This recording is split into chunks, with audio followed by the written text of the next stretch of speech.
I'm here to be an all-time great. You now rocking with the best. Purple yellow, purple yellow, purple yellow, purple yellow. The Lakers repeat back-to-back titles. Welcome to the Big Baby Jonathan Sports Podcast. Oh, he's smoking hot. The latest Laker news. Another great Showtime feed. The greatest Lakers show. This is going to be legendary for a long time. This is the Big Baby Jonathan Sports Podcast. Lakers all day. Go Lakers!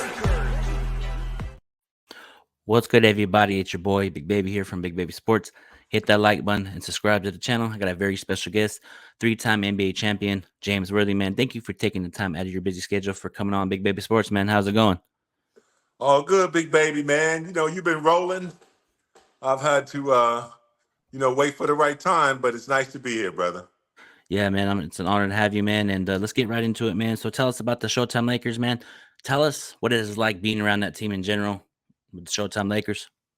Well, the Showtime Lakers were a unique. It was a unique decade. You know, it was a unique era. Started with really Dr. Buss, his vision to have a unique style and a unique arena, really. Mm-hmm. So he already had Kareem Abdul-Jabbar.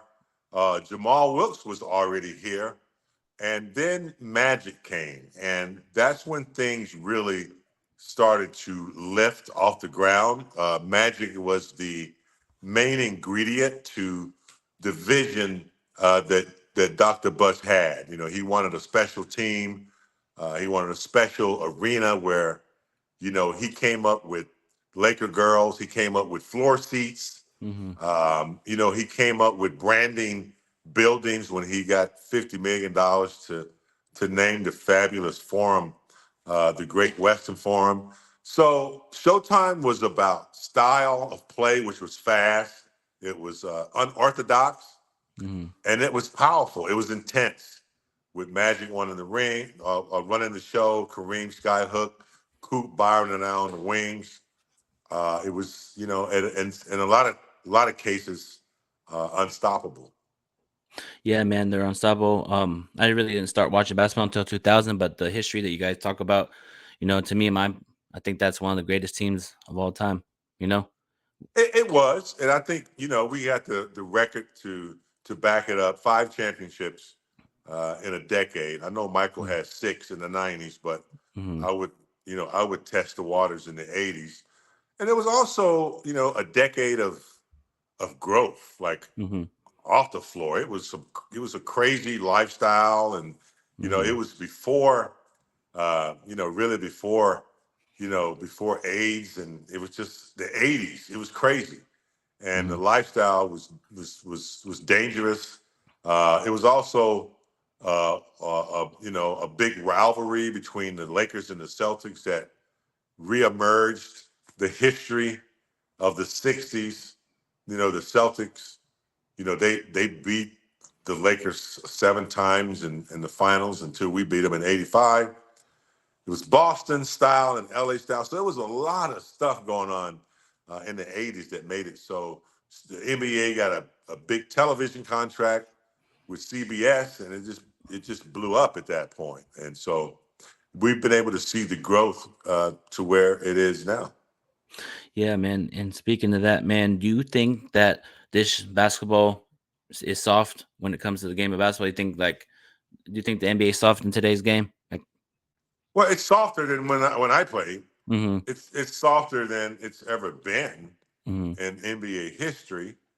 And I believe the NBA was concerned, I think in the late 90s, early 2000s, they were concerned about the scoring in the NBA. There was a lack of scoring because defense was, you know, pretty good and physical. I remember them moving the three-point line in a little bit. And I think all of that is due to guys not getting the work in college, okay? So you take Kareem Abdul-Jabbar. He had 4 years with John Wooden. Jamal Wilkes, Bill Walton, 4 years with John Wooden. Michael Jordan and myself, 3 years with Dean Smith. I'll give you a good example is Austin Reeves. Mm, Undrafted, didn't get drafted, but he had 4 years in college. mm, And that's where you learn the drill work. Like every day in practice, it's repetitive. You learn how to defensive slide. You know how to drop step. You learn how to stunt and get back. So it becomes automatic. When guys stop getting that and they start coming straight out of high school, very talented, mind you, but it's like you can't graduate from law school and go straight to the Supreme Court justice. You gotta, you know what I mean? You gotta mhm, become a clerk first. You gotta work your way up. So mm. I think that's why the game is considered softer. Yeah, softer. I'm not saying the players are soft, but the way Yeah. the game is called, Hmm. and it's different than it's ever been. Yeah, it is, man. Because sometimes I think back in the '90s you can hand check. Now, if you do that now, it's a technical Yeah. foul, or just if you play physical. Just for example, Draymond Green, if he did that back in the '90s, how do you think that would work in the '90s if Draymond Green tried to pull that in the '90s? Well, I think like some of the stuff that Draymond Green, it would be nothing. It would be just like a scuffle. Yep. I think, reaching back, knocking somebody in the face, they might get him for that. But I can Hmm. remember when Kevin McHale took Kurt Rambis out of the air, Yeah. it was just 2 shots. That's all it was. Yeah. So It's I don't want to see anybody get hurt, but I like the physicality of the game. It's when I started watching the game in the '60s, that's the way it was, and it never changed up until recently. And I think I'm just going to say it. I think they get away with a lot of walks and a lot of carries as well. yeah. It's a younger audience, Hmm. and the younger audience, they want excitement. They want dunks. They want 3 points from half court. They also are on social media. It's a lot of stuff going on. So it's different. It's growing. It's grown. I don't have a problem with anything. It's a style that they play. I just Hmm. wish they would bring back a little bit of the fundamentals. Yeah, me too, man. And also too, man, and the center position. I know there's some centers like Joel Embiid, Nikola Jokic, but I feel like since Shaq, man, there hasn't been really a dominated center back in the day since Shaq. Well, the center position has kind of gone away with the 3 ball. Mm-hmm. You know, it would be tough for Kareem to go out and guard Kevin Garnett Mm-hmm. or somebody like that or KD. Mm-hmm. It'd be hard, but it'd also be hard for somebody to stop the sky hook. Mm-hmm. So I think big men who can do both it's a major benefit to them, an asset. But you look at Wemby in San Antonio. Mm-hmm. I mean, he plays and handles like Steph Curry shooting a 3, but he can go inside. I haven't seen too many post moves because I don't think bigs practice it anymore. No, they don't. All it is just 3 pointers, and that's how it is with the big fellas. But Nikola Jokic from Denver is really good. I like his game. He's a very talented big. But I just miss it when it's Shaq, dominate, get the ball in the low post and go to work. I miss that. Now it's just stand up at the top of the key, set a screen, shoot a 3. I miss the Yeah, old school yeah. basketball, man. There's a lot of fundamentals that have gone away from the game. Like you Mm-hmm. rarely see a post-up player with his back to the bucket, and Mm-hmm. there's like 8 or 9 moves off of that. Teams don't take advantage of it anymore. They look for mismatches. They look for Mm-hmm. switches. Mm-hmm. But those guys who are like Jokic, he's hit. There hadn't been anybody as deadly as he is. Yeah. It's not a sky hook, but it's a little jump hook. But Yeah. the touch that he has, if that ball hits the rim, it's going in. So he dominates. He can do both. Shoot Yeah. the 3. Mm-hmm. Gobert is not really a post-up player. Mm-hmm. Towns not really a back to the basket guy either. So AD sometimes gets in the paint, Mm-hmm. and whenever you get a big that's a threat in the paint, it causes double team. You have to triple team and double team sometimes. So that allows for the 3-point shot to be a little higher percentage. Yeah, man, I agree with you 100%. And we experienced that with Nikola Jokic in the West Conference Finals, man. He was making everything in that series, man. We played great defense and the win in. Well, he's technically sound, and a Yeah. lot of European players are. because they don't have the opportunity to just go in the gym and, work on dunks and, they work on the fundamentals. They really do. And if you look at the top 10 players in the NBA, I think 8 or 9 of them are European, So American kids better be careful thinking that they're talented in the 9th grade and the 8th grade and they don't have to do anything else. It's a big lie. And you really got to focus on, fundamentals and practicing and repetition and knowing what's lie ahead, because there's a lot of guys in high school who are high school All-Americans and McDonald's high school All-Americans. They're about to go to college where they might sit the bench for 2 or 3 years. So just beware. Yeah, man, most definitely, man. And let's transition to this current Laker team, man. How do you feel about this team in general, man? Give us your thoughts. Well, I really felt good about our team back in November, December, when we won that silly little in-season tournament. Yeah.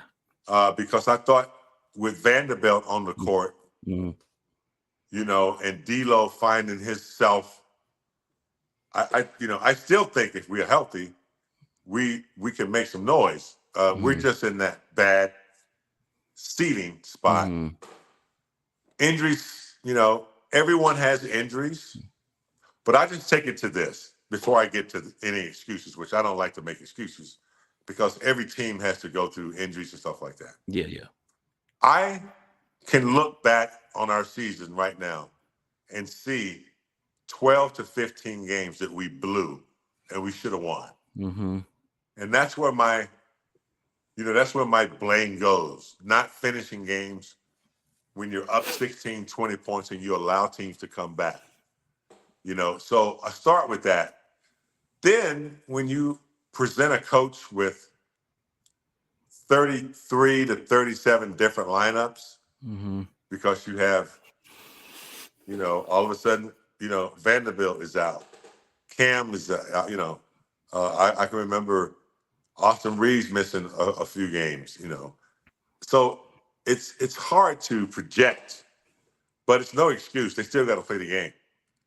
I think they're in a not so good place. Having to go out and win 2 games, possibly on the road, and anything can happen in the playoffs in a elimination game series. So they're gonna have to really, pull the pants up, man up, and take care of business those first games. Yeah, I agree with you 100%, man. Vanderbilt was out, gave Vincent, Cam Reddish, the lineup changed, D'Lo too, starting, not starting. That it's kind of like, okay, where's this team going to go? And then, like you said, 16 points against Sacramento, losing that game. Sometimes I'm gonna keep it real, like I always do. I feel like the coach sometimes doesn't get the team ready before every game. That's just how I feel personally, man. I just feel like Darvin Ham needs to get the team ready to go. Like you see Greg Popovich, Eric Spoelstra, Mike Malone, the great coaches get the team ready to roll each and every given night. That's how I feel. Yeah, preparation is everything. So, when I look at their latest road trip, I think they were 5-1. Yeah, 5-1. I think they came back. I don't know. They had won like 10-3 or something like that. Yeah, 10-3. They were ready. They're ready to play. The coach's job is to prepare you and motivate you. So,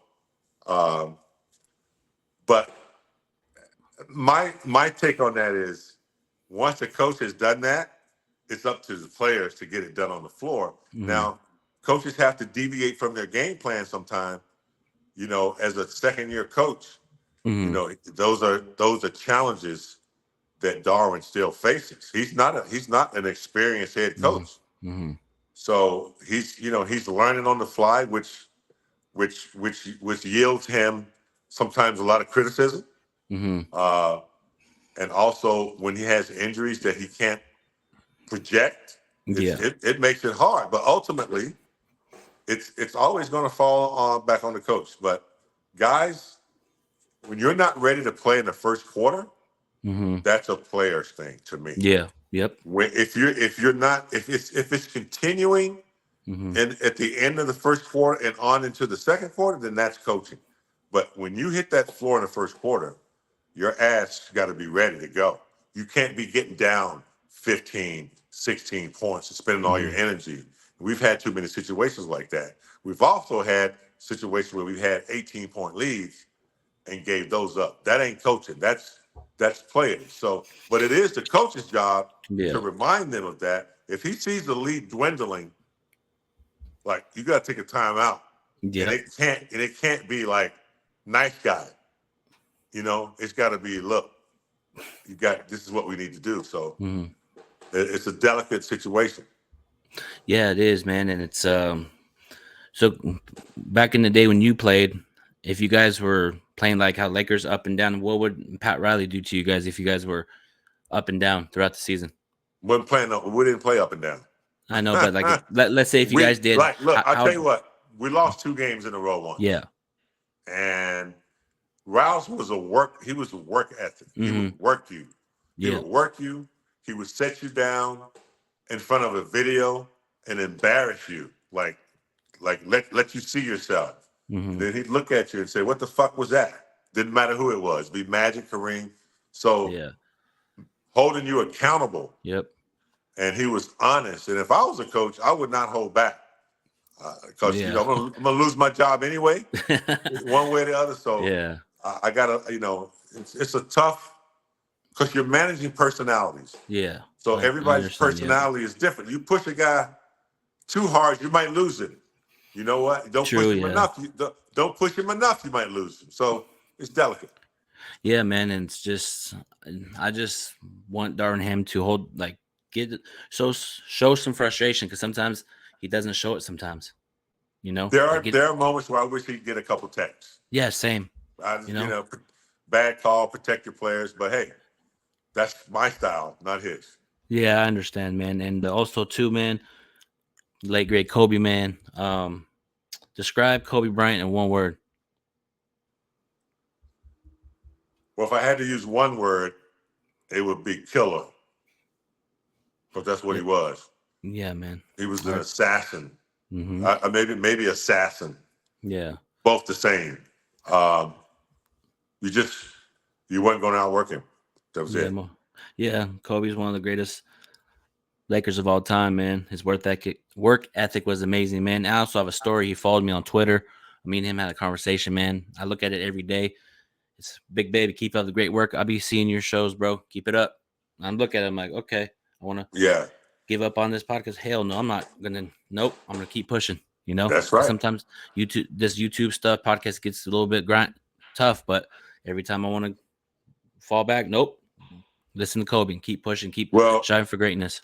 But Kobe, in order to have that type of attitude, you have to experience some failure. Yeah, I did. So Kobe knows what that's like. You know. So, but he wasn't going to be denied. That's why he had a philosophy that no one was going to get in as many hours as he did. So it didn't matter who he was playing. A great defensive player, he knew he had woke up at 4:00 and worked from 4 to 6, 8 to 10, 12 to 2, and he was prepared. So, and Kobe was also very subtle and quiet. Like, there were homeless people that had pairs of Kobe shoes that hadn't even come out yet. Yeah. That brother used to leave Staples Center and go to Skid Row and hang out. I remember that story. And nobody really knew about it. And when I watched college women's sports this year, I saw his effect on all of that. What he was doing with Taurasi and all the women he had worked with quietly, and what he was going to do with his daughter. I see Kobe's work all over women's basketball right now. Yeah, me too, man. It's just the game he preaches, man, is everybody listening and learning, taking the notes and stuff. Kobe will always be remembered, man. And just in general, man, Kobe, man, got the statue, man. That's well deserved. I know he's gonna have, like, I think 2 more, man. That's a great thing for Kobe, man. I'm not surprised he's getting two more. Yeah, that's the first time 3 statues. Yeah, three. but Yeah, 3 statue. Yep. Considering who he is, he's Mr. Laker. Yep. Yeah, that's awesome. And his daughter will be in one of them, I believe. Yeah, I think so. Yeah. But he's got so many, moments, right? Mhm. Like the one is up now to number 1. Yep. I'm sure he'll have one where he jumps up on the table and pulls his, So yeah, man. But I'm And all also happy for too, that. kicking the Celtics' ass in Game 7. That's right. Yeah. 2010. Yep. That was his biggest moment when Powell came. Yeah, and also Yeah. too, I actually lived in Sacramento during when we lost in 2008. We got blown out. I lived in Sacramento. Went to school the next day, rocking my Kobe jersey and the Yeah. hat. I was like, we won't be back. Let y'all have your fun, talk your shit, talk your stuff. Yeah. We'll be back. We're gonna win the next 2 championships. Kobe's gonna. You did. Yep, And you we did, and I ran out of because I had a Celtics fan living down the street from me. He was talking all game, and I'm just quiet. Celtics better not lose because if they do, I'm gonna go off on you. As competitor. Once the Well, Celtics lost, once the Lakers beat the Celtics, I ran.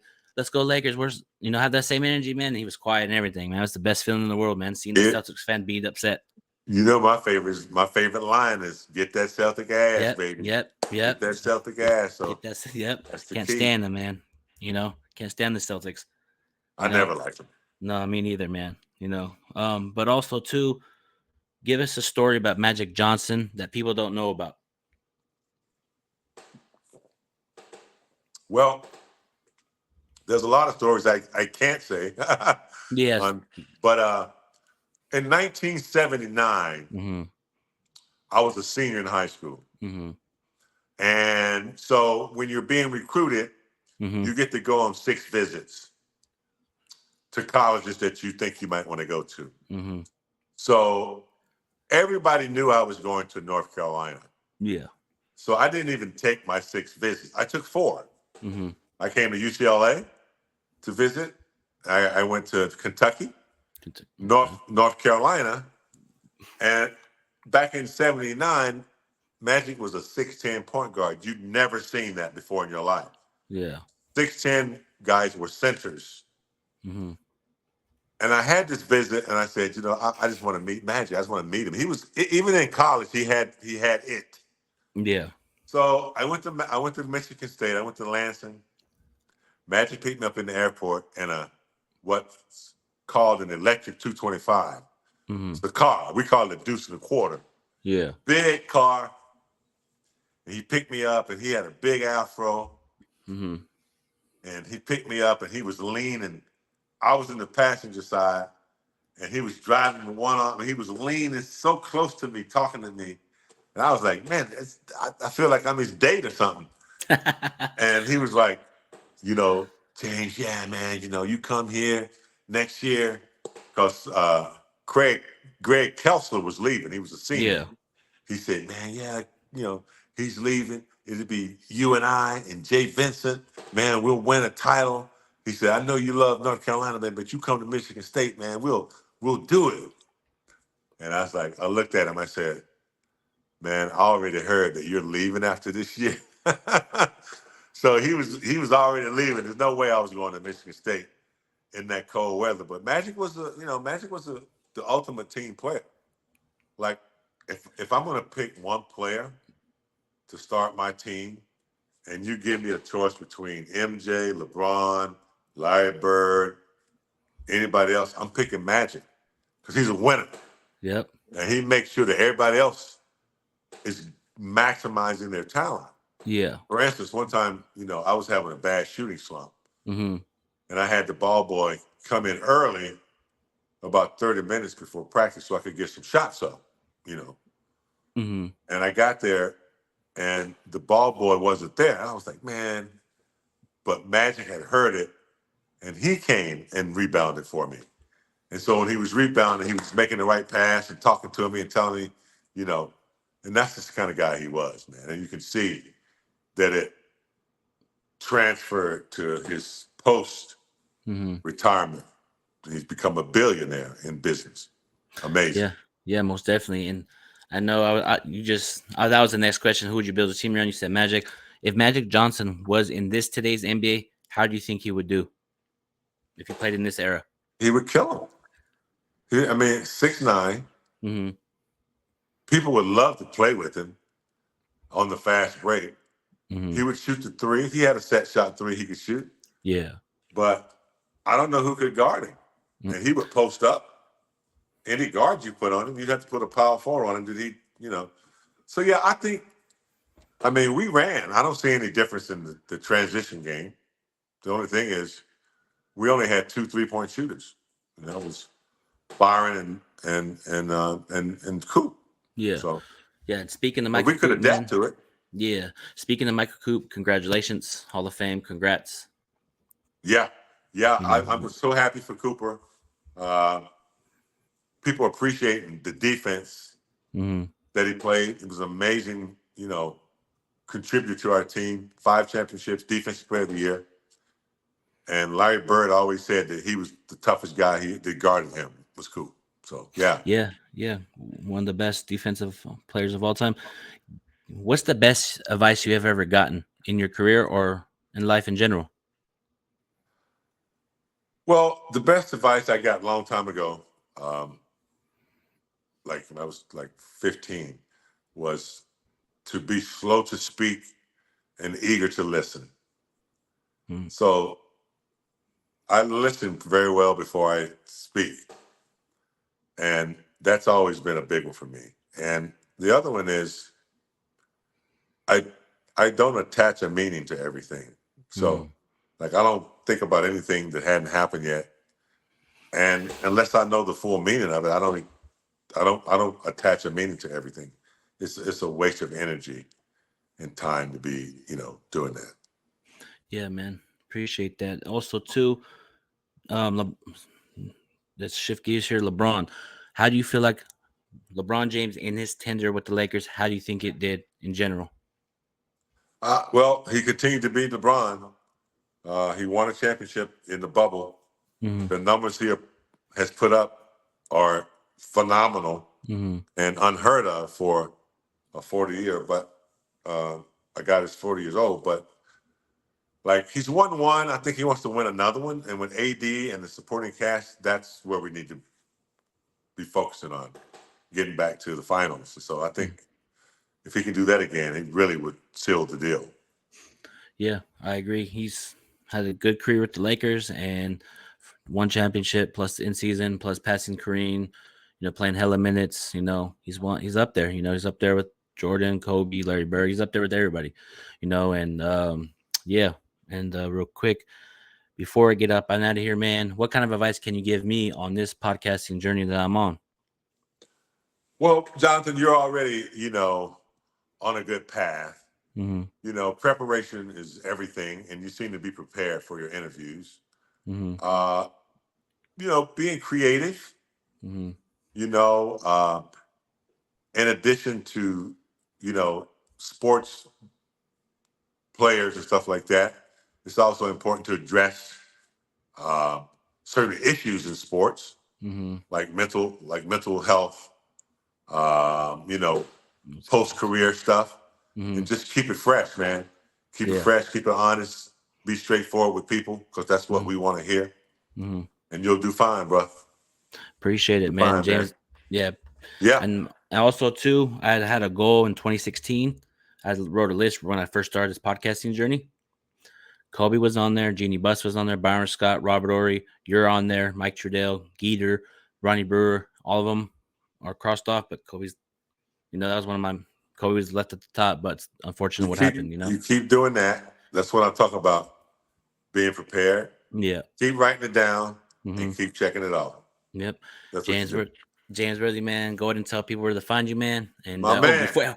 Hold on, before you get up on out of here, we gotta do that Worthy clap, man. Yeah, let's do it, baby. The Big Baby John podcast coming live, baby. Let's go. Hit that like button, man. But get that Celtic ass. I followed you today. Appreciate it, man. Kick that Celtic gas, man. That's right, baby. Go ahead and tell people where to follow you, man. You can follow me at JamesWorthy42 on Twitter and Instagram. Go get it. Yep. This has been your boy Big Baby and Big Game James. We out. Peace. Peace, baby. You got it.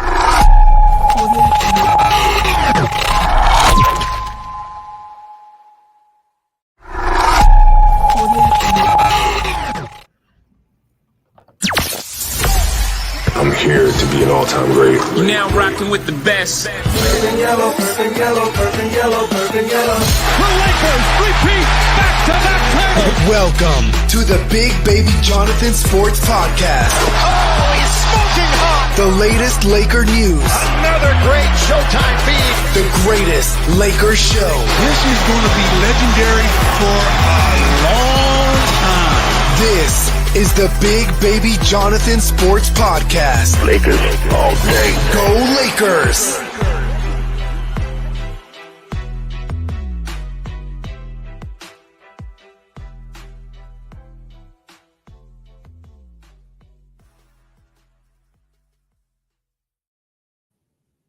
Everybody, it's your boy Big Baby here. Hit that like button, subscribe to the channel, turn on those post notifications for each and every podcast. And speaking of podcasts, I got the queen herself, Jeanie Buss. Jeanie Buss, thank you for taking the time out of your busy schedule. I'm honored to have you on. I've been working at this for a long time. Thank you for coming on today. Well, I'm really impressed with the intro. I really enjoyed it. So thank you for having me on the show. Yeah, most definitely. So tell us, where were you at when your dad first acquired the Lakers? I was a senior in high school, and it was something that he had talked about pursuing for a long time. His dream, was, he came from very modest means, and his dream was to have enough money to afford season tickets to go to the Lakers and to the Dodgers, his two favorite teams. So the idea that he was in a position to actually buy the team really, was such a thrill for him. And he saw what not a lot of people saw, what the potential was for the NBA and the growth that was on the horizon. Yeah, most definitely. Your dad's a winner. He knew what it took to win. He did everything in his power to get the Lakers going. And just talk about, when did you first know that the Lakers were going to be special growing up? We were so spoiled that first year because, one of the very first acts of his ownership was to draft a player by the name of Magic Johnson. And, there was a lot of debate internally amongst the Lakers front office about who would be the right player. And back then, to take a player who at that time had to declare hardship was what it was called, because you usually couldn't be drafted until you had completed your college eligibility. So that meant you were going to be 22 years old. Instead, Magic Johnson had applied for hardship and came into the NBA as a 19-year-old. And that was really, really uncommon. And so there was a lot of pushback against my dad to draft Magic Johnson. But my dad watched the NCAA finals between Michigan and Indiana, which featured Larry Bird and Magic Johnson in their very first big rivalry matchup. And he loved the way that Magic played. He drew inspiration for what he wanted the Lakers to be by, the joy that Magic played with, but yet with the killer instinct to win. And it was, it captivated my dad. And, he went against some advice and drafted Magic Johnson. And in that first year, the idea that, at that time, the Lakers were averaging maybe 7,000 or 8,000 people in attendance. We had a player, a big star in Kareem Abdul-Jabbar, but the Lakers just hadn't really, kind of established themselves as a true powerhouse in the NBA. And, that was, one of my dad's goals was to make the Lakers the best team in the NBA. And in order to do that, you had to, match the success of the Boston Celtics. And, so bringing in Magic Johnson and the idea that as a rookie, he could lead the NBA to a title over the Philadelphia 76ers in the 1980 finals was just, you couldn't predict Hollywood couldn't write a script like that. It was so, way beyond anybody's wildest dreams. And I'll never forget because Kareem got hurt in what was game 5 in Los Angeles. Then the team had to fly back for game 6 in Philadelphia, knowing that we would have a game 7. And that, even if we lost in game 6. So they made the decision to leave Kareem Abdul-Jabbar back in Los Angeles so he could rehab the ankle and keep it from swelling by flying across country. So at that point, it was kind of like, well, who's going to play center if we don't have Kareem? And Magic said, I can play center. Yeah. Dad, I'm like, what are you, crazy? And, he was just that kind of player that, he believed in himself so much, you couldn't help but believe that he knew what he was doing. And, as a rookie, led the team. And, we won the championship in 6 games while Kareem was at home watching it on TV. So, we were spoiled from that day forward. And, and that's what really started to establish the Lakers as a team that would, compete at the top of the NBA standards and would capture the hearts and minds of our fans in Los Angeles. Yeah, most definitely. I'm not surprised Magic Johnson playing center. He's arguably one of the greatest point guards of all time. I knew he was going to take over in that game in the NBA Finals. And that's what the Lakers are all about, winning rings and stuff. So I'm not surprised by Magic Johnson doing it. So Jeanie Buss, next couple of questions. How does it feel to be the first female owner to win an NBA championship? Tell us about the 2020 championship moment. What was that process like? 2020 was such a year of ups and downs, and certainly starting off in January with the loss of our beloved Kobe and Gianna Bryant. You couldn't imagine anything worse. And then the thing that helped us heal our hearts was getting back to NBA basketball. But then in March of 2020, the world basically shut down because of the COVID virus. And, all basketball activities were put on hold. And we were all, forced to stay at home and be disconnected from our community, our friends. And we didn't know if we were ever going to play basketball again. And so I give so much credit to Adam Silver and the brain trust at the NBA that they saw a vision for what could be possible by bringing the teams to one place, Orlando, Florida, and keeping them sequestered so that there was no interaction with the outside world and that you could create virtually a virus-free zone that you could possibly finish the NBA season. So that, became a rallying point for our team. And I admire all the players that made the commitment to go to what we called the bubble, because they had to leave behind their families and friends and their pets and their homes and their beds and everything. And, basically be, in this one spot for 3 months, and watching what was going on in the world while we were, while they were in a bubble.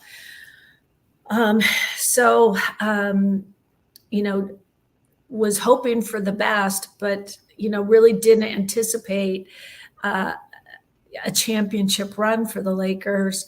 And I joined the team there in Orlando for the championships.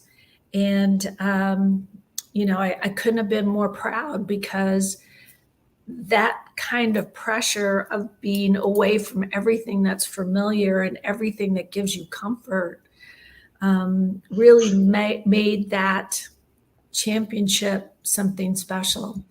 And we'll never forget Anthony Davis when he hit that game-winning shot, and the first thing he thought of was screaming Kobe's name. Like, Kobe, we'd seen Kobe done so many times, and it felt right. And like I said, I couldn't have been more proud of a team and for what they accomplished under unimaginable circumstances. Yeah, most definitely. That year in 2020, crazy with, like you said, Kobe passing away, Gianna, and just when everything shut down, I took it upon myself to podcast more, keep pushing, keep grinding, and I actually have a Kobe story. He actually followed me on Twitter, and we had a conversation, and I look at it every day. He said, keep doing greatness, keep pushing forward, and you'll get to where you want to get to on your podcast. I look at it every day, and that keeps me going. Did you take a screenshot of it? Yes. Yeah, you always keep that, because that is very special. Mm-hmm. And I'm not surprised that he would have encouraged you to continue to work hard, especially at something that you're so passionate about. And I've watched you really, come into your own as you started in this business, and you had a vision for what you wanted to accomplish, and here you are. So I agree with Kobe. Just keep most pushing. Definitely. And also shout out to Dwight Howard for the inspiration as well. We got rapid fire questions. Jeanie Buss, give me your top Mount Rushmore Lakers of all time. Yeah, I fell into this trap once before. I'm not going to fall into it again. That's okay. You can keep it real on Big Baby Sports. That's what we do here, is keep it real. So no. I'm going to borrow an answer from Dr. Buss, because he was asked this question a few times in his career, and so his answer was his favorite point guard of all time, Laker point guard, Magic Johnson. His favorite shooting guard of all time, Magic Johnson. His favorite small forward of all time, Magic Johnson. His favorite power forward of all time, Magic Johnson. And his favorite center of all time, Magic Johnson. Yeah. Okay, that's a good one. Give me your Mount Rushmore of NBA teams or Laker teams of all time. Oh, that's like asking a mom to like name her favorite children. I really learned from Phil Jackson that every championship has its own story. Every journey takes its different twists and turns, and so you can't really appreciate any one more than another, because sometimes they're more linear and more direct, and you basically sweep through the finals like we've seen a couple Laker teams do. But sometimes it's climbing what seems like insurmountable odds. And I look at maybe the 2010 championship against the Boston Celtics, and going into a game 7, being down at halftime and thinking, did we come all this way just to lose to the Celtics again? And when you have a Kobe Bryant on your team, you're never out of it. And who can forget when he made that pass to Ron Artest? I mean, Meta World Peace, and and the joy of Meta making that shot and realizing that Kobe had the faith in him to make that shot. I think was a memory that all Laker fans cherish. Yeah, most definitely. That 2010 championship run I loved it. You got Laker team battle, Game 7, arguably the best finals in my opinion that I've experienced. I know you got 2020, but right there, beating the Celtics, we lost them in 2008. I'm still bitter from it till this day. I wish we would have won 2008, but we got revenge in 2010. Yeah. So what is your Mount Rushmore of all-time Kobe moments? Ooh. Wow. That's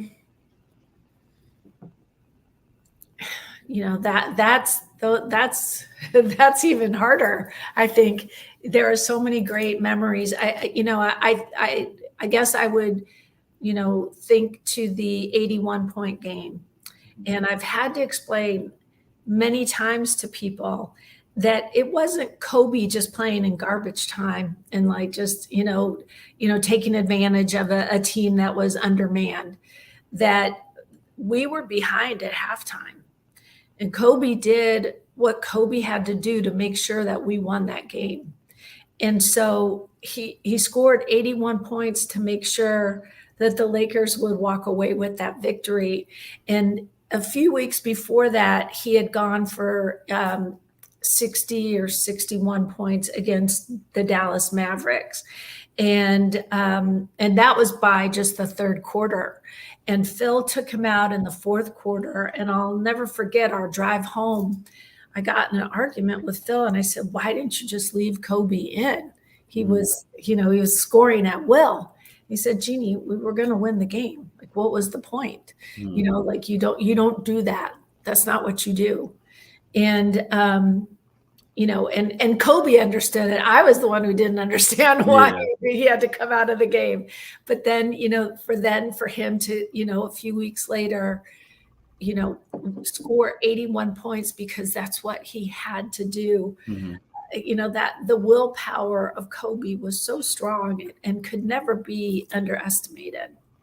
Yeah, most definitely, man. I remember that 81 point game. He did everything he could, scoring at will. And also, too, Kobe, I remember there was a game against San Antonio where Gary Vitti popped his finger back in his place to go back out there, because I remember the ball hit his hand, popped it back in and played through it. You don't see a lot of guys in today's NBA play like that.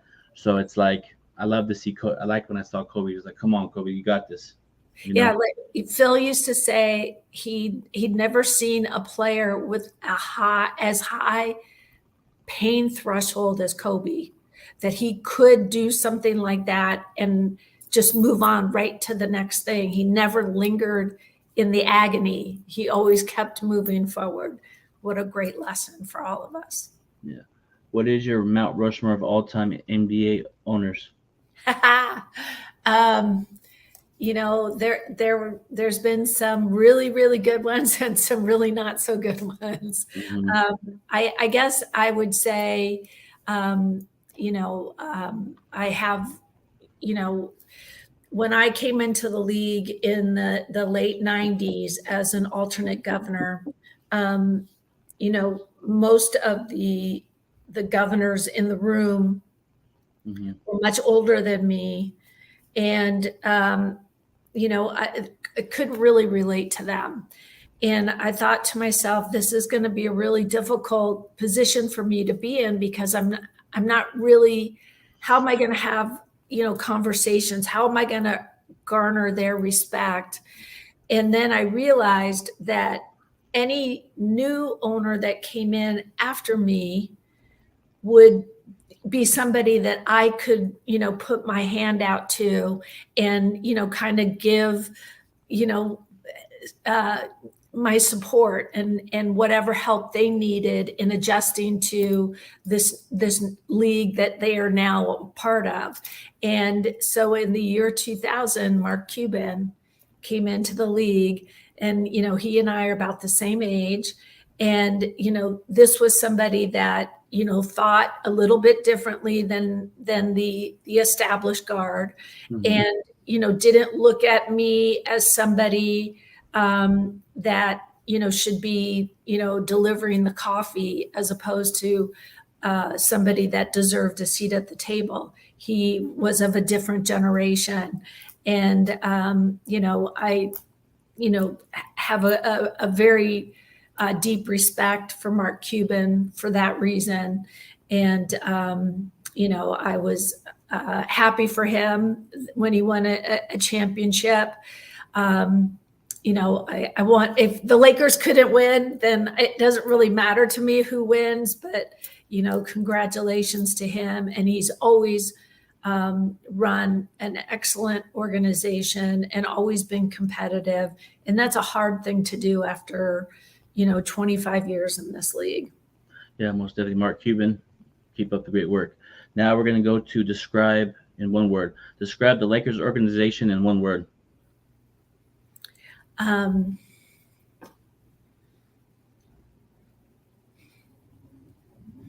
Winning. Describe your time with the Lakers in one word. Glorious. Describe Kobe Bryant's career in one word. Spectacular. Describe Kobe Bryant's mentality in one word. Determined. Describe Kobe Bryant and Shaq's relationship in one word. Complicated. Describe the NBA championship, bubble championship in one word. Unusual. Describe last season in one word. Optimistic. Describe Andrew Bynum's career with the Lakers. Too short. Describe Lamar Odom's career with the Lakers in one word.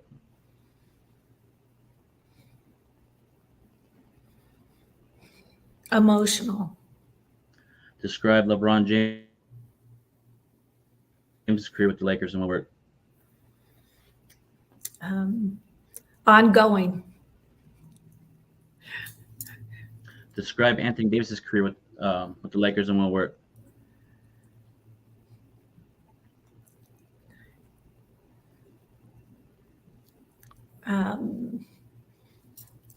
Just, sky's the limit. I don't know how to put that into one word. Yeah, no worries. Describe Westbrook's career with the Lakers in one word.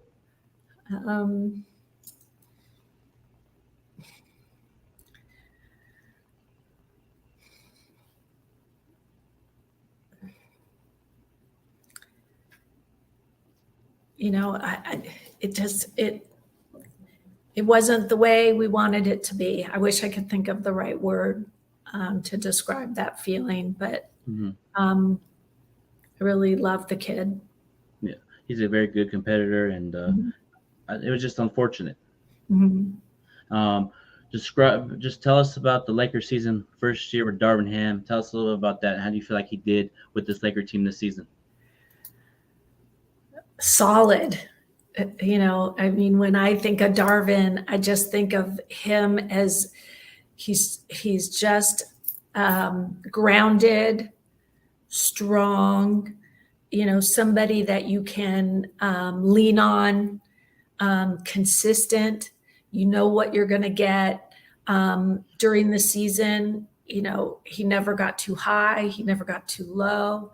He just always kept it real. And that allows everybody to kind of find their right place because he builds a solid foundation. Yeah, Darvin Ham kept it real, facts over feelings. I like what you guys did with him bringing him in here. Preaches toughness, grit, and grind. The season started out 2-12. You guys went from 2-12, making the moves at the deadline, get to the Western Conference Finals. How did you feel about getting to the Western Conference Finals, and how do you feel like getting swept can motivate you guys to get better for next year? It was, the beginning of the season to start off that way.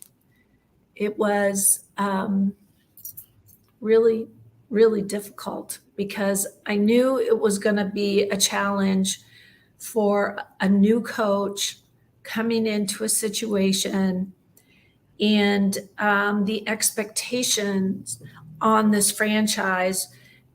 It's not fair to not, have the ability for a coach to just have, that time to establish what he's trying to do.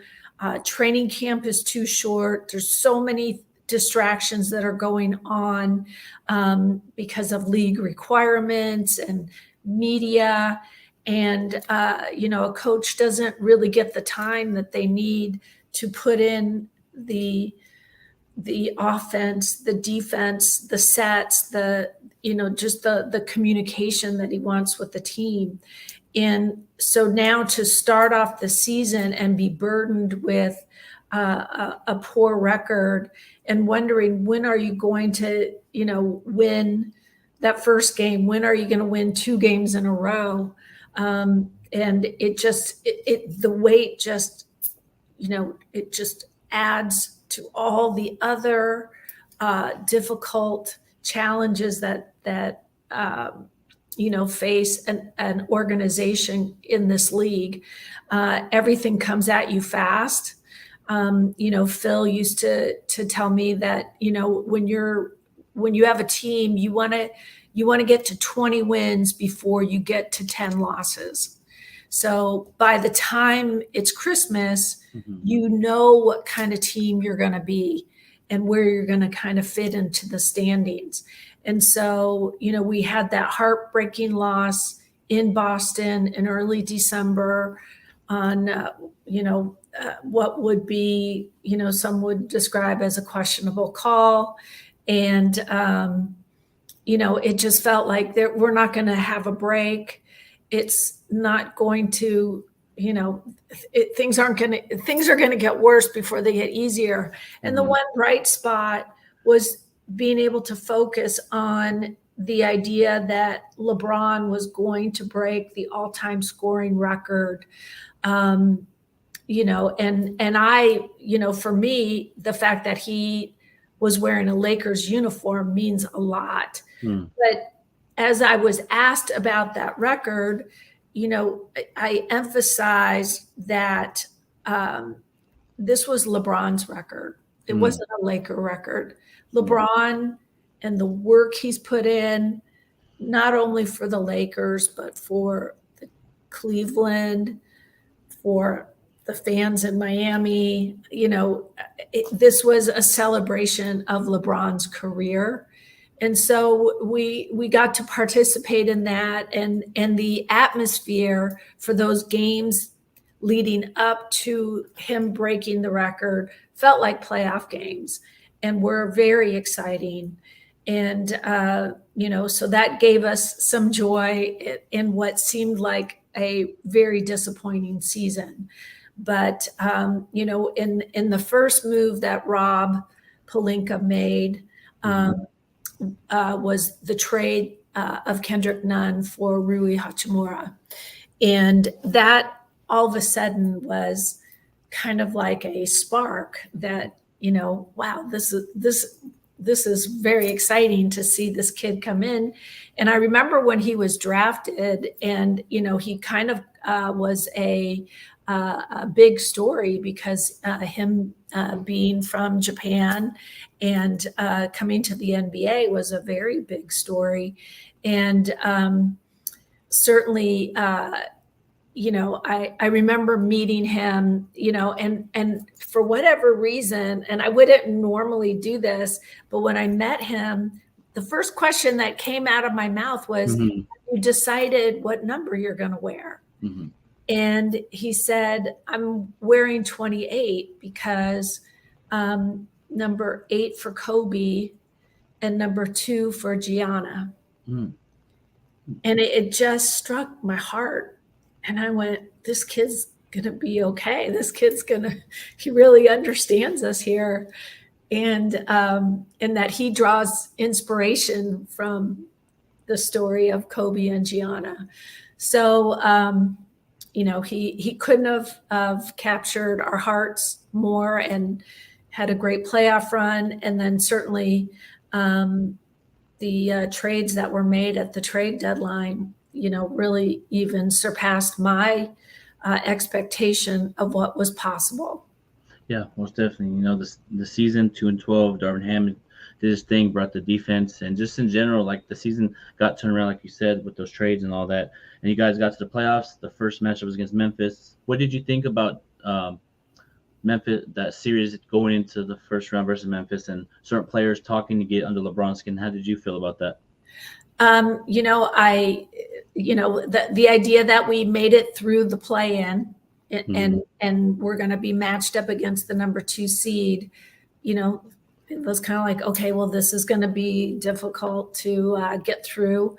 And, that's when you have a veteran leader like LeBron who can not only, turn off the distractions, but actually use them as energy to help propel you into what your goals are. It was so surprising that we were able to beat Miami, and kind of, Miami definitely had their challenges through their season, and we're dealing with some things. But hey, in the NBA, any opportunity that you can leverage to your advantage, you take. And certainly that's what the Laker team did. And who can forget Austin Reeves kind of, declaring himself, I'm him, I'm him. Yep. I can do this. I know I'm here. I can,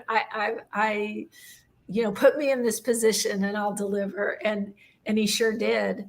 And I was very proud and excited to be a Laker fan at that time.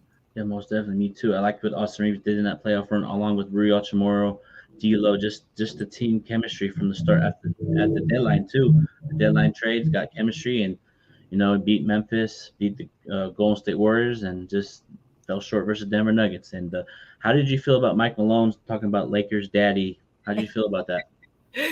I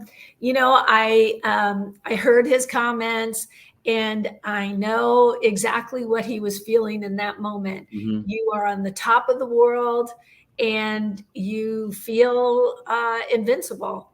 Mm-hmm. And you have thoughts of, nothing's going to knock me off this post. I've declared myself at the top and nobody is going to take me down.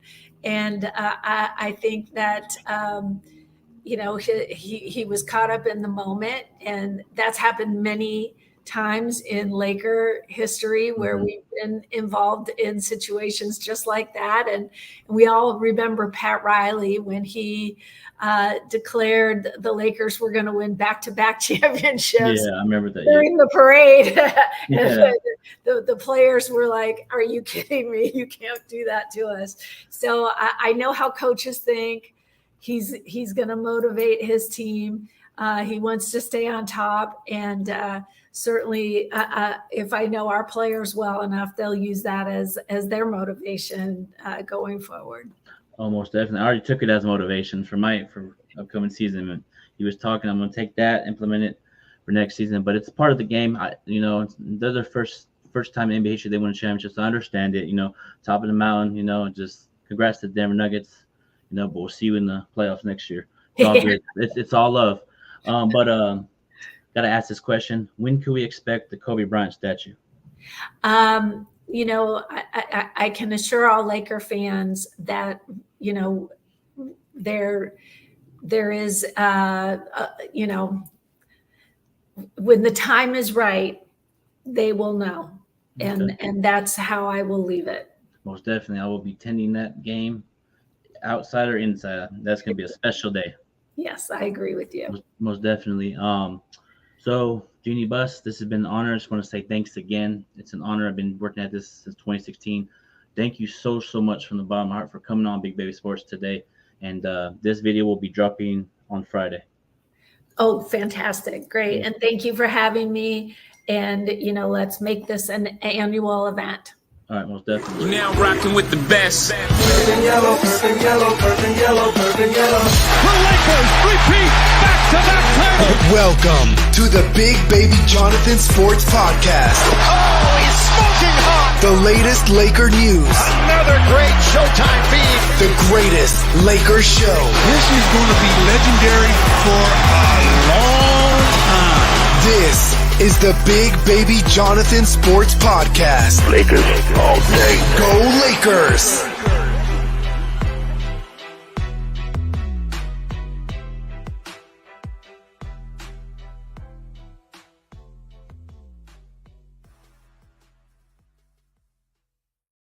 What's good, everybody? It's your boy Big Baby here, man, for Big Baby Sports. Hit the like button, subscribe to the channel, man. Got Byron Scott on once again, man. Thank you for taking the time out of your busy schedule to come on Big Baby Sports, man. Hope all is well with you and the family. Man, everything is great, Big Baby. Life is good. I'm blessed. Can't complain one bit, brother. Yeah, man. Thank you for coming on, and we're gonna get into it, man. Lakers are 42-38, man. Overall, how do you think the season is going, and how do you think Darvin Ham's doing as a coach in general? I think I'm gonna answer the latter first. I think Darvin's done a great job. I really have, with all the injuries that they've had, with the trades that they've made. Some of the disgruntled players that they've had, I mean, he's done a hell of a job of keeping that locker room together. So I got to give him a lot of props on that. How the Laker team, until Rob Pelinka made that trade, brought D'Angelo Russell and those guys over, the team has really started to gel. And, Mr. Reeves is playing just lights out, so you got that third great player right now on the team with Anthony Davis and LeBron, and everybody else seems to understand their roles and they're doing their job. So I look at this team as a team that has a chance in the playoffs to do some special things. But, of course, it's always about staying healthy. If they can stay healthy, they're going to be scary in the West.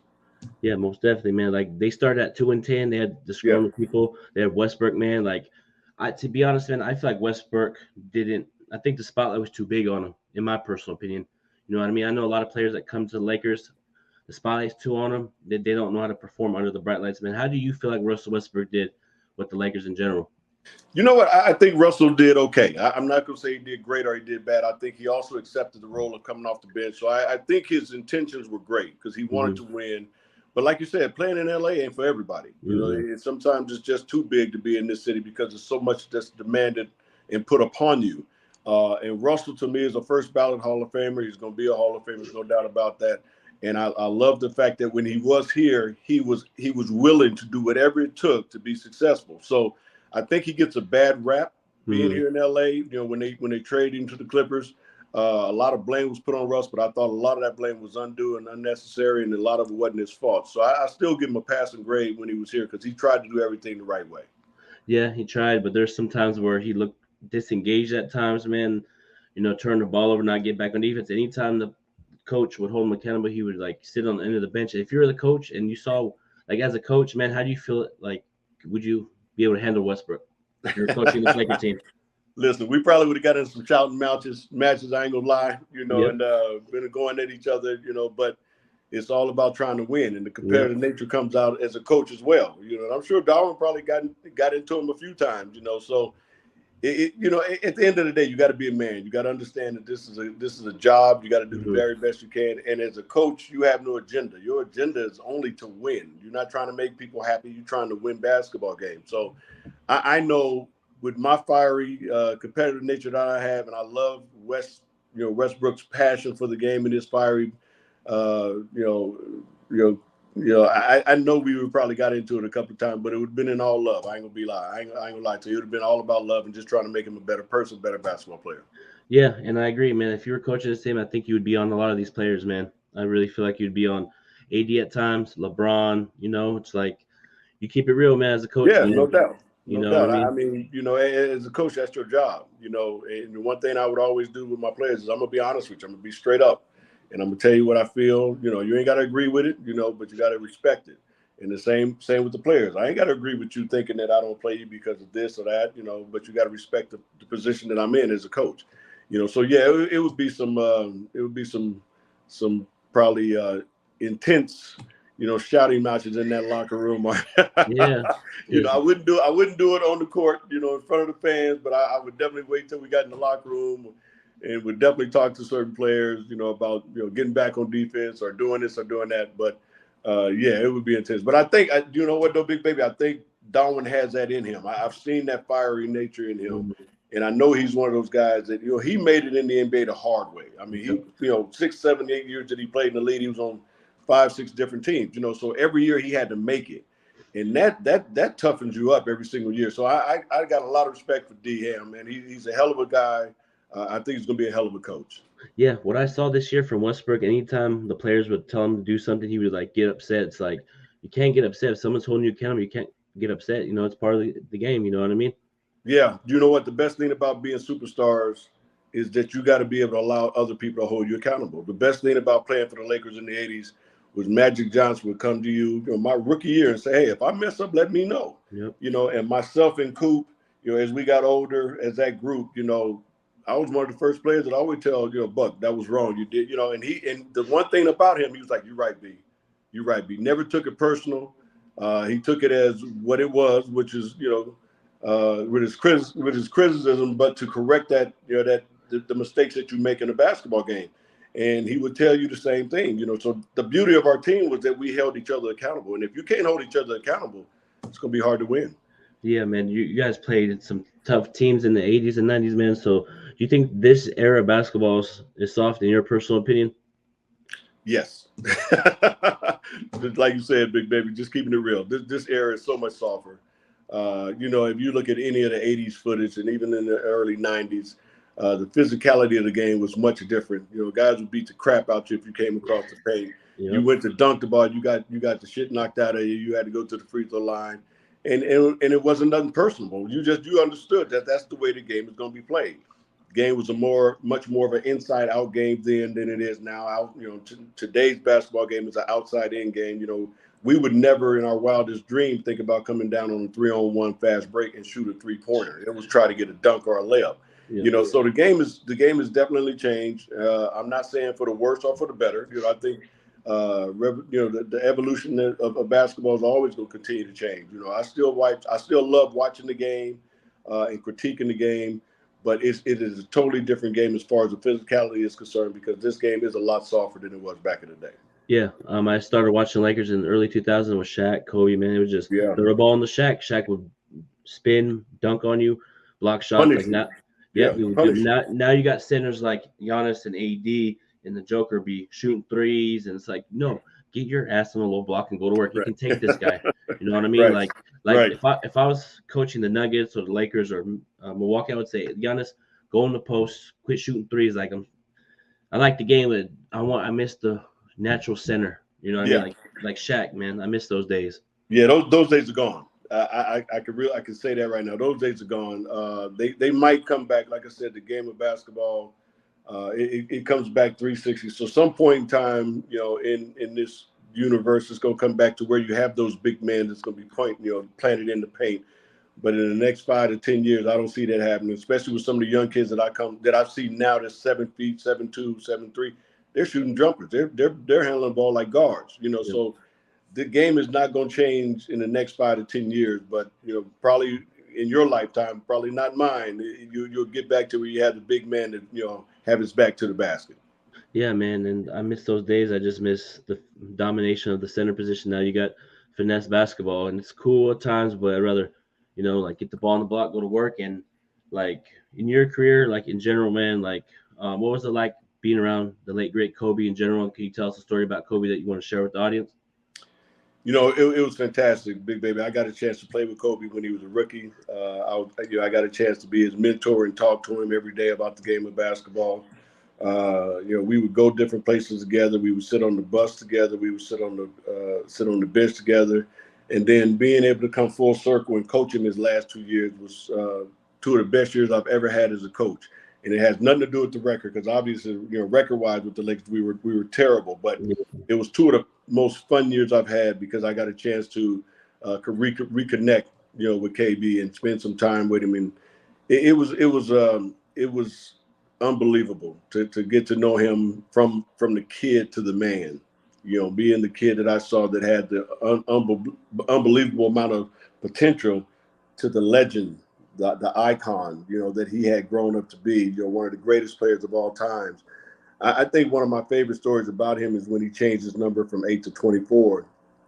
And when he changed that number, he said, look, coach, it's 24 hours in a day. That means it's 24 hours to get better. And each day I strive to get better than I was the day before. That's why I come to the gym at 5, 6 in the morning. That's why after practice, I'm here another 2 or 3 hours, because each day I'm trying to get better and better. Even at the age of 37, he was still seeking to get better and better. And I think a lot of people don't understand how gifted he was as a basketball player, but how hard he worked as a basketball player. I still go back to Vince Carter, who I love, Tracy McGrady, who I love. I did a bunch of shows on ESPN with Tracy McGrady, got to know him a little bit. I think they were more talented than Kobe Bryant. but they didn't have that same drive. And that's not taking away anything for those two because they're Hall of Famers. You know what I mean? But the drive Kobe Bryant had is a drive that I've never seen in my life of a guy who wanted to get better each and every day. And he went about it that way. Because the other thing that he would tell me, he said, if I work 4 or 5 hours a day, so if I come 2 hours before practice and then we practice, and then I come back another 2 or 3 hours after practice, I basically just work 5 hours compared to their 1 or 2. And if you multiply that by 7 days a week, month by month, he said, I've gotten so much better than them, they can never catch up. And that was his mentality. And that, to me, was the Mamba mentality when you talked about Kobe Bryant. Yeah, man. Kobe's greatest player of all time, my personal opinion. He loved his drive, his energy, man. And just like, I know if he was still here, and he would be on this Laker team's ass right now. Like the way he'd be on this team. And like the game when he scored 60, what was your mindset going into that game? Like, did you expect him to go for 60 or just enjoy the last moments of his career? You know what? I wanted him to have a 20-something, maybe a 30-point game and go out on top like that. And the way that game started, it didn't look good. And, when we got to that last game, I talked to him before the game. I said, all right, listen, we were able to accomplish our goal to get you here relatively healthy into your last game, so I'm going to play you pretty much this whole game, and I just want you to go out there and enjoy it and have fun. Well, he started off like 0 for 5, 0 for 6, couldn't hit nothing. And then he got fouled, hit a couple of free throws, and that kind of got him going. But when I looked up at the score when he had 50, I was just sitting there shaking my head like, oh my God, and then to end up with 60 points and come out and, gave me a big hug, told me he loved me. And I told him how much I loved him.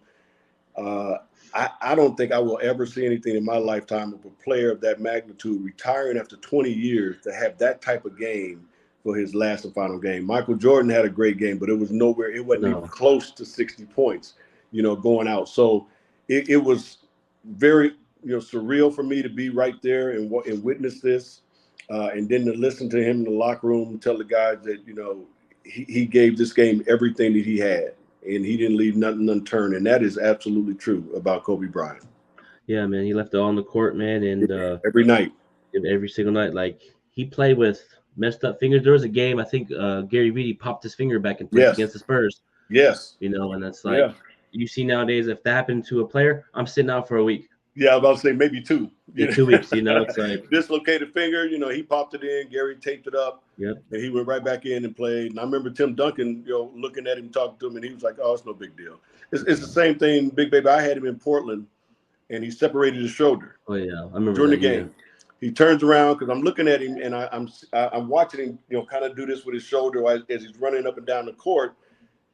And Gary comes up to me and says, something's wrong, get him out. I said, you're right. So I called somebody. I don't know who I said to go get him, but he turns around, he shoots a left-hand jumper from the corner that goes in. I take him out the game, and I said, you all right? He said, yeah, I hurt my shoulder. I said, man, you should have came out a couple of minutes ago. He said, well, I got another hand. I'm okay. I got another hand. After the game, we find out that he separated his shoulder. Damn. And this man wanted to continue to play. But again, we won't see guys like that anymore. I mean, that's just the type of guy he was. Yeah, like I remember that game against Portland, and also, the game against Golden State. I know he tore his Achilles, but he shot 2 free throws, man. Like, usually players would be like, "I'll go sit out," and just the hustle. Just he put his body on the line every night, and I will miss him. I have a story too because he actually followed me on Twitter. Yeah, and me and him had a conversation. Never thought Kobe Bryant would follow me on Twitter. Well, you know what, Big Baby, that's because he liked what you was doing, brother. I mean, like you said, game recognized game. He liked what you was doing. That's the only reason he would follow you, because he enjoyed what you was doing. Yeah. And I want to just go back to that game you just talked about when he shot the 2 free throws when he tore his Achilles. Yeah. Every player that I've seen that tore his Achilles was carried off the court. Mm-hmm. He shot his free throws and walked to the locker room. Yeah. That's the Kobe Bryant that we know. Yeah, I already thought Kobe was going to play through it, to be honest. I think everybody did because of his mentality. But there's certain things that even Superman couldn't overcome. Yeah, man, I wish he would have got a chance to get number 6, man. That would have been awesome. You know what I mean? Agree. And when do you think Kobe will get a statue with the Lakers? It's got to be soon. I would think in the next year or so. Maybe next year, by his birthday time or the anniversary. I think it should definitely be in the works right now. I don't know if it is. I'm not privy to that, but his statue has to be put up there relatively soon. Yeah, I saw you're on Instagram. You're with Jeanie, the Vanessa Bryant, and the other family about the Kobe's hands. Yeah. Tell us a little bit about that. What was that like? Well, that was an unbelievable request, from from Vanessa to call me and ask me if I would speak, at the Chinese theater where they're going to be, putting his hands in stone. First athlete to be inducted into that. And that was just an honor for her to even ask me to do that, and to be able to go up there and kind of share a little bit about his mentality and the type of relationship that we had and the type of husband and father that he was. It was just a privilege and an honor. And afterwards, just to be able to, a lot of the people had left, a lot of reporters, and I just, I think Jim Hill was still there, a buddy of mine, and a couple other reporters. I just had a moment where I felt I should just, kneel down and pay homage to one of the greatest of all times and a really good friend. And I wanted to put my hands in his hands and just show him the respect that he deserved and how much I love him. Yeah, and he'll be missed, man. I know that day when Jeanie Buss announces that they're having a statue, I bet you that those tickets will be sold out like that. Oh yeah, I mean, you once it's announced, man, you better be by the phone because I am. I need to be there. An hour at the most, and those tickets are gonna be gone. And hopefully, I'm gonna have to call and say, Jeanie, save me one, save me two for me and CC. yeah, because when I went to the Shaq statue event, man, it was packed too for Shaq. Yeah. But I think for Kobe, even if people don't get to see the game inside, people will be out there by the Crypto.com arena, man. Yeah, it's gonna be double, and the viewership is gonna be triple. I mean, again, 20 years in LA, and what he was able to bring to the organization, to this franchise, is unbelievable. Yeah, man. I'm gonna ask you this. I have it written down. Are you still interested in coaching the NBA, or are you currently retired right now? I am currently retired from coaching in the NBA, Big Baby. I just I didn't like the way it ended, to be honest with you, with the Laker organization. Even though I still got nothing but mad love for purple and gold, and always will, especially as long as Jeannie's there. Yep. But I just didn't like the way it ended with myself and Jim Buss and Mitch Kupchak. Yeah. And it pretty much put a bad taste in my mouth. So, yeah, it's something that I haven't even thought about doing, ever since that day had happened. I've kind of gone on and done other things with my businesses and things of that nature to kind of keep me busy. Yeah, man. That's unfortunate that had to happen, man. No, you're right. I agree. Because you're a talented coach, man. You keep it real, man. If I was in the NBA, I would love to play, on your team because you keep it real. Thank you. Sugarcoat nothing, man. It's like, I know if you were on this Laker team, you would probably got on Westbrook at the time. You probably would have got on Shooter at times. You probably would have got on LeBron at times behind the scenes, because you're old school, and yeah. Like in general, like how was it back in the 90s with Magic and Kareem in general? Like what was the camaraderie like behind the scenes? It was unbelievable. I mean, it was a family, and it still is to this day. We still pretty much stay in contact. I talked to Coop the other day. Just text James the other day. AC is my daughter's godfather. I mean, Kareem is somebody who called me about a month ago and asked me for some more bags that I was giving out. And, we're just a family, man. I think that kind of showed when we did the Showtime reunion in Hawaii that Magic and Pat Riley put together. It showed how close-knit we are even after all these years. We still stay in contact with each other. And I think that was one of the beauty. One of the most beautiful parts about our team is the fact that we truly did love each other and care for each other and want each other to do well. And, that stemmed from Magic on the way down, because he was giving. I mean, Magic, I tell people this all the time, could have averaged 25, 30 points a game, but he knew that for the betterment of the team, he had to be the facilitator and get everybody involved. And that's what he was so great at doing. But, it's been an unbelievable ride knowing these guys, man, and being able to spend time with them. And even to this day, we are still very close. Yeah, man. Worthy clap.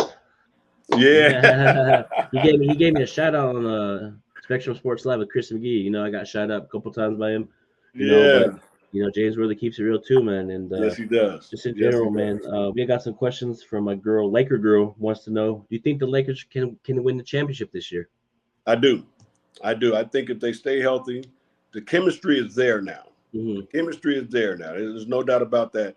They got to stay healthy, number one. And number two, they got to be committed on the defensive end. If they are committed on the defensive end of closing lanes down, challenging shots, rebounding the ball, and then they can get up and down the floor. If they're committed on the defensive end and they stay healthy, they got a chance. Yeah, I agree, because there are at times where Lakers play really good defense. Yes. And young guys step up. And I feel like if AD and LeBron play really well, then the others follow. Like last night versus the San Diego Clippers, it looked like the Lakers were coming out of a back-to-back. LeBron only scored 3 points in the first half and dropped 33. Scored 30 in the second half, but just in general, man, I'm going to ask you this. Why do people think that Lakers and Clippers is a rivalry? I have no idea. Listen, I mean, as much as we hate the fact that the Clippers have beaten the Lakers 11 out of 12, whatever it is. Yeah. It's not a rivalry. You still got 0 championships. You still have not been to the finals one time. How is that a rivalry? And I'm listening to Clipper Darrell talk about we run LA. You don't run jack. Yeah, they don't run anything. When you ain't won nothing. Win something first, then talk to me about who runs LA. Right now, it's still purple and gold no matter what. Yep. When they win a championship, then we can talk. Yeah, and the rivalries, you got the Celtics and Lakers. That's a rivalry. That's the only rivalry right now. Yep, I can't stand the Celtics. And you got the Knicks and the Miami Heat in the East. You got Milwaukee and Indiana. That's a rivalry too. Just in Indiana back in the day with the Lakers too. That's a rivalry. Sacramento Lakers, which is Vlade Divac, Kobe, Shaq. That's a rivalry. So like Clipper Darrell, me and him, had him on the show one time.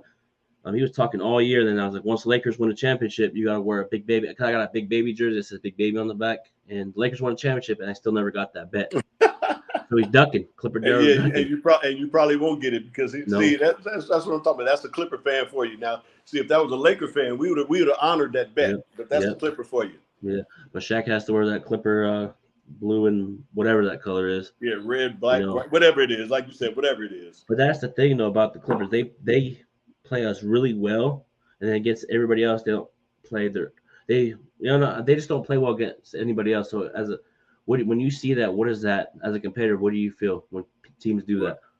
That's like back in the day. Everybody got up for us. Mm-hmm. Everybody get up for the champs. Everybody get up for the big dog. But and then when they beat the big dog, they go on and lose 2 or 3 straight afterwards. I mean, but we don't look at them in the same light. We don't get up for them. We don't get up for them. So that again, that we run LA and all the Clippers have been beating the Lakers and all that stuff. The Lakers, it's not a rivalry. That the Clippers are not a threat. Until they become a threat, then we'll start giving them the respect that they think they deserve. And they acted like, because the game last night, they acted like they won a championship last night. Yeah, exactly. It's like Westbrook yelling, screaming, Kawhi yelling, screaming. I'm like, exactly. And Charles Barkley said today that on TNT that Kawhi is the king of LA. Yeah. No. He's not, because LeBron won a championship with the Lakers, and it's like LeBron is one of the greatest, but I just feel like, in my personal opinion, he picks and chooses when to get off.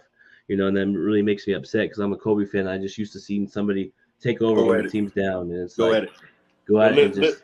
Hey, big baby, to me, the king of LA, as far as basketball, he don't even have a uniform on right now anymore.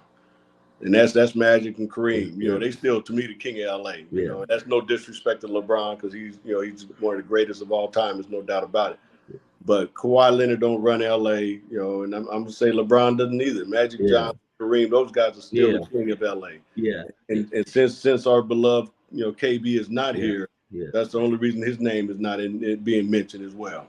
And how do you feel like fans are saying that LeBron deserves a statue? I'm gonna go first. I feel like he doesn't deserve a statue with Lakers. I feel like if he was here for his whole career, he can get one. But for him to get a statue with the Lakers, I don't know. Well, how do you feel? No, I agree with you. I think longevity, not only in the league, which is LeBron has done, but longevity with the organization is very important. Magic, spent his whole career here. Kobe spent his whole career here. Kareem came over from Milwaukee at an early age and played here for 14, 15 years. Jerry West spent his whole career here. Wilt Chamberlain came from Philly, spent the rest of his career. Everybody that got a Shaq, went from Orlando to LA and basically, played 10 years in LA or whatever it is. He spent a lot of years here in Los Angeles. So everybody that you look up that has a statue up there spent significant time in the city of Los Angeles, not 4 or 5 years, not 2 or 3 years, but significant time, almost double digits in years. So as far as I'm concerned, unless LeBron can win a championship this year and maybe one next year, then we could talk about a statue for him. But right now, I think the guys that they have up there, with the exception of Kobe, are all the guys who deserve it, and Kobe got to be the next one. Yeah, Kobe deserves it, man. I mean, even like Pau Gasol got his jersey returned. That's like accomplishment too for Pau. Like, you know, Pau's one of my favorite players, man. When he first came to the Lakers, I was ecstatic because I like his game and stuff. Right. But the fact that he got a jersey returned, that makes it really good. I wish Kobe was here to see it, man. That would have been like icing on the cake if Kobe would have saw his teammate Pau Gasol get that jersey retired, man. It's absolutely. Yeah, we got one more question from my boy, Angry Lakers fan. My man, my nephew. Wants to know, when will you guys be able to schedule a show, you and him? Well, we talk all the time on social media, so we'll get one scheduled. If he wants to do it next week or the week after, we can definitely get it done. Nephew, no, I'm there for him. We're gonna definitely get it done though. But hit me back up on my social media, nephew, and we'll schedule something for next week. Hey, I'm gonna be sending you some Big Baby Sports merch, man, so you can rock it on your podcast. No doubt. All right, man. You want to plug in your channel or your YouTube channel and social media, man? Social media is official. Yeah, social media is official. ByronScott@gmail.com. The podcast is Off the Dribble with your boy Byron Scott. You can check it out. We're going to be starting season 4 pretty soon, and we got some special guests on season 4 that I think you guys will really enjoy. I most definitely gotta come up to the studio, man. Check it out, man. Yes, sir. Yes, sir. So you have a good one. Peace.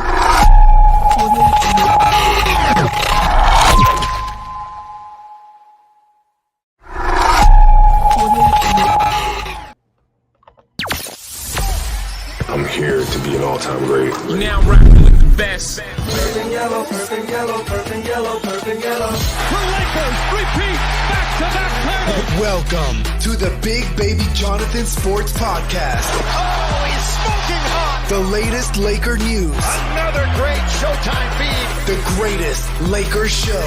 This is going to be legendary for a long time. This is the Big Baby Jonathan Sports Podcast. Lakers all day. Go Lakers!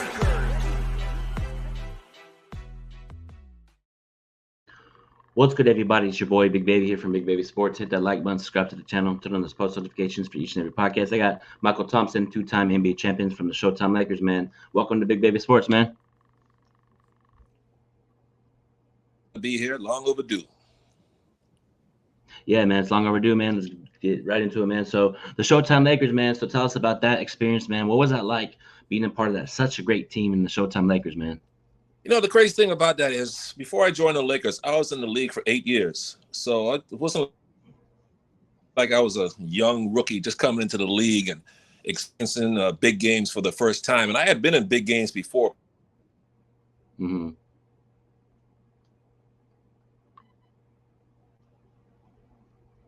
On the calendar, obviously schedule.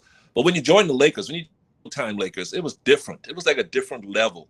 It was like you went from being in a decent rock band, all of a sudden now you're a member of the Rolling Stones. You know, now you're playing with the biggest on the biggest stage on the biggest franchise, and arguably all of sport on with the New York Yankees and Boston Celtics, and now you join the LA Lakers. It was like being on a brighter stage because of the expectations and the Hall of Famers I was playing with. Yeah, man, that's amazing, man. Like, I've watched you guys for a long time. You guys very physical, competitive, man. So do you feel like this Showtime Lakers back in the day can play in this era of basketball? Oh, yeah, of course. All the great players will transition to play today. Willie Mays would be a star today. Jim Brown would be a great NFL player today. Muhammad Ali would dominate heavyweights today. So the greats of the past could always, games would always evolve, just like the game has evolved, and they could adapt and fit in like they did in the past. Will Chamberlain, Kareem, a young Kareem, they definitely could. And that Showtime Laker team, we ran the fast break. The only difference from that team to the games today, to the teams today, is we didn't shoot as many threes, but we would adapt, shoot more threes because we had 3-point shooters on the team. Guys like Byron Scott was one of the best shooters this game's ever seen. Magic could make threes. Michael Cooper could make threes. We just shot maybe 10 threes a game. So that's the only difference in our game this year is we be shooting 25 to 33s as opposed to 8 to 10 back then. But as far as playing a style of play today, I mean, they still wouldn't have anybody in the league. Kareem, James Worthy could score on anyone. Magic Johnson would still be the best point guard in basketball if he was playing today. Yeah, we could easily adapt it today and dominate. Yeah, most definitely, man. And also, too, let's get into as well. If you switch Stephen Curry's role, put Stephen Curry on that Laker team in the Showtime era, put Magic Johnson on the Warriors, how do you think Stephen Curry would do with that Showtime Lakers and Magic Johnson with the Golden State Warriors? If they Good switch question. the role. No one's ever asked that before. Steph was our point guard instead of Magic.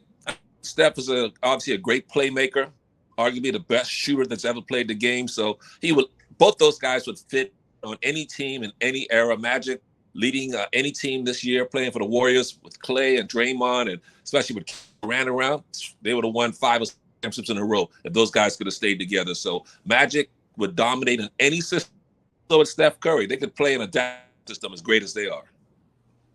Yeah, I feel like they would. I feel like Curry would, man, with Kareem, with James Worthy, Byron Scott, Stephen Curry would do wonders on that team. Same with Magic Johnson. He would have Kevin Durant. He would have, Iguodala, Klay Thompson. Your son. That would be a crazy, crazy team. I think they'd probably win 6 or 7 with Magic Johnson and Kevin Durant. And with the healthy staff and the healthy. Yeah. Yeah, oh my goodness, yeah. If Kevin Durant would have stayed on that team and would have stayed healthy, they probably would have won 5 in a row. But of course, Durant chose to leave. Clay got hurt, and we never got the greatness of that team over an extended period of time. But if you had a Magic on the Warrior team, healthy, they could have won 5 or 6 in a row, and Bill Russell did, winning 8 in a row.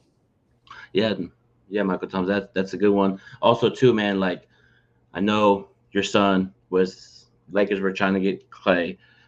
What was the deciding factor in Clay going to the Dallas Mavericks, in your opinion? I think Clay just he weighed both options, and he liked the possibility of playing with the Lakers. It really appealed to him at home.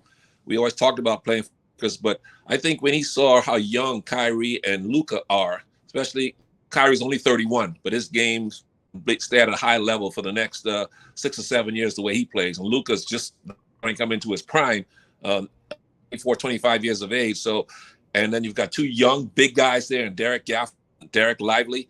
So he looked at that rock and saw that he had a better chance probably there to get back to the finals than anywhere else, because they were just missing. All they needed was one last piece, was a 3-point shooter in Dallas. And he just thought he would fit in perfectly there. So that's why he chose to go there as opposed to coming back home into the Lakers. Yeah, I understand why he went to Dallas, because Dallas just went to the finals. I feel like maybe Clay could be like, oh, I'm that missing piece that could get him over the hump. I get it. I would want the Lakers, but it's a business, so I understand it. I get it 100%. So Pat Riley, what do you think of Pat Riley as a coach, and how do you feel like he would coach in today's NBA? Oh, Riley is one. If you do the Mount Rushmore of NBA coaches, 4 faces of the coaches ever, obviously it'd be Red Auerbach, Greg Popovich, Phil Jackson, and Pat Riley. There'd be the 4 faces up there. Pat Riley was that great in today's game. You would easily translate into a great coach. He already did it in the 2000s when he led the Miami Heat finals with Shaq and Dwayne. So he's already proven that he could coach in this era. Guys like Pat Riley can coach in any era because he's a man. He expects you to be a pro and to be a man, to help hold yourself accountable and to show up responsible for your duties. And sometimes that's what's missing in a lot of these teams. Guys, coaches expecting and demanding that their players themselves like professionals, like men. As that's what Pat Riley demanded and expected. So if he coached in today's era, he would easily be successful because he'd find those kind of players, guys who want to be winners, and that's all they cared about. So that's what he cared about. And if he was coaching 2020s, he definitely still success. Yeah, I think Pat Riley would be success in the NBA in today's era too. I just feel like Pat Riley would hold these players accountable, because in today's NBA, in my opinion, a lot of players, if you hold them accountable, they take offense, they get upset. That's just how I see it, and I feel like Pat Riley would be a great coach in this era. I think he would bring a lot of winning to this league, man. He already is a winner, but you put him on like Oklahoma City, I feel like he would turn Oklahoma City Thunder into a big time championship team. Those, Yeah, those young guys will grow up in a hurry because Rouse would expect to conduct themselves like adults for excuses. But to go out there and put the work in, bring the work ethic, get it set up in practice. That's the way Riley did. And if you can't do it, then he would get you and get somebody else and bring someone else who's willing to do it and who's able and capable of doing it. Rouse is a no-nonsense coach, a no-nonsense executive. And that's why he's been so successful in Miami. Yeah. Yeah, and also too, man, let's dive into the Lakers season, man. What's the expectations for JJ Redick in his first year with the Los Angeles Lakers? I think JJ will be fine. He's got a great an assistant coach type guy and LeBron James he can depend on to help him for this team. AD is still one of the best three centers in the game, and the Lakers have a good balance up and down. So obviously the three best teams, the people will probably say are going to be Dallas, Minnesota, and Oklahoma City in no particular. But I think the Lakers are one of the top in the West, and I don't think they'll be worrying about being in the play-in tournament, trying to get to the top 8. So if they can just have some good health this year, they're deep, they're long, they're versatile. I think they'll be well coached under JJ Redick, a fresh new voice, fresh new eyes. So I think this team is going to support a lot of people this year. And if you can win 50 games in the West, that means you've had a great season because it's so tough. And I think the Lakers are capable of 50 games. Yeah, I feel like JJ Redick's going to be good with the Lakers this year. I feel like he's going to implement a good offensive system, defense system. And everybody is like D'Angelo Russell. How do you feel like he's going to fit with this new style of play with JJ Redick? D'Angelo will be all right. He had a good he had some strength against Denver in the playoffs, but he can shoot. He can get on a rhythm and expect him if the opposing team leave him open. And this is the last year of his contract, so he's going to be motivated to have a big year so he can sign another contract. So I think D'Angelo will be fine and fit right in with what JJ wants him to do. And he'll be willing to fit in whatever his role is going to be. Sometimes he's going to lead the team for him because he's that good of a shooter, and sometimes it'll be someone else's turn, and he'll just be a facilitator. So D'Angelo's will be all right. D'Angelo, yeah, I feel like he's going to have a great season. Last year he all-time 3-point, on Lakers. He passed that, and Denver just had a hard time versus Denver. But I feel like he can learn from that experience last 2 seasons and get better from it. You know what I mean? And just how I feel about D'Lo, he can learn from those. Yeah, and I think JJ, so JJ and him will have a good relationship. I'm sure they're going to talk if they haven't already during training camp. They'll spell out his role for him. His expectations are for D'Angelo and JJ being a time scorer himself, big time shooter. He'll be a good teacher, a good mentor for D'Angelo here in this. I think a 7th or 8th season. Yep, he's going to be good this season. Also, too, man, we got to get into it, man. Team USA, man, they got the gold, man. That's, I'm excited for that, too. They got the gold, man. LeBron playing at a high level still. It's not surprising. Where does LeBron have to do to get a jersey retired with the Lakers and a statue? Well, he's arguably the greatest player to ever play. Him, Kareem, or Michael Jordan, or Will Chamberlain. Those are the 4 names to me. So led the Lakers to a championship in 20. Obviously, I think he's been here long enough now where he definitely get a outside. Even though he's played in Cleveland, he'll get a statue there. He might even get one in Miami. I think he deserves one in Miami too. He led them to 2 champions, so he deserves. So he'll have 3 with three trophies, statues with 3 different franchises, which he deserves. And definitely will get a statue Crypto.com arena. He deserves one. And that's a few years down the road because I think he'll play this year and maybe one more and then probably hang it up. But LeBron James has done enough to cement himself in Laker legendary status. He's going to have a statue outside too. Yeah, that's going to be amazing for LeBron. And, he's one of the best players of all time, And speaking of one of the best players of all time, man, Kobe Bryant, man, like, he is about to have. I know he had one with number holding up for 81, and then he had the one with Gigi. What's the statue emblem going to be for the last one? Like, what do you think it's going to be? It's going to be obviously going to be number 24. I think it's going to be him in his classic fadeaway looking shot pose. The one he's got one holding up number 1. But I think the last one's going to be him in a shooting motion. I think kind of cool, just because he had that classic kind of fadeaway shot. So almost like a Dirk Nowitzki one-legged fall away. So I think that's what the pose is going to be. Yeah, I feel like for me, man, in my opinion, I feel like it's going to be him doing the scores table one because he beat Boston, because, that one was amazing, man. Beating Boston 2010, man, that was amazing comeback, man. Like just losing in 2008, I'm still pissed off about it. Even 2004, I'm pissed off when we lost to the Pistons. I feel like that season, 2004, I feel like we should have beaten Detroit, but Detroit that season was coached really well. Their defense was amazing. Rasheed Wallace, Ben Wallace, Rip Hamilton, Chauncey Billups, Tayshaun Prince. So that team was very good on the wings, but just that season, those 2 seasons, man, really still pissed me off, man.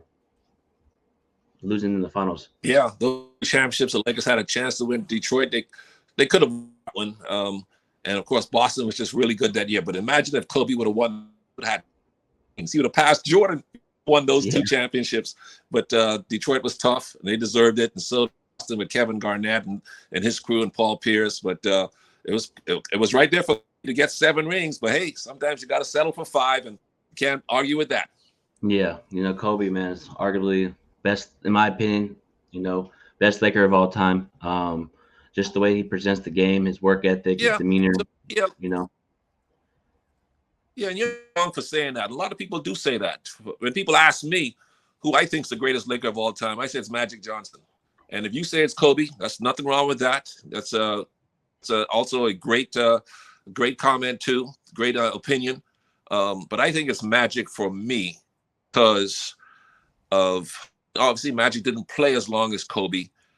But to me, the people say, well, why do you put over Kobe? I say because he's the greatest leader to me that's ever played basketball. The way he led, the way he played, and to me, his championships, his 5 rings, had a higher degree of difficulty than you look at who Magic had to beat.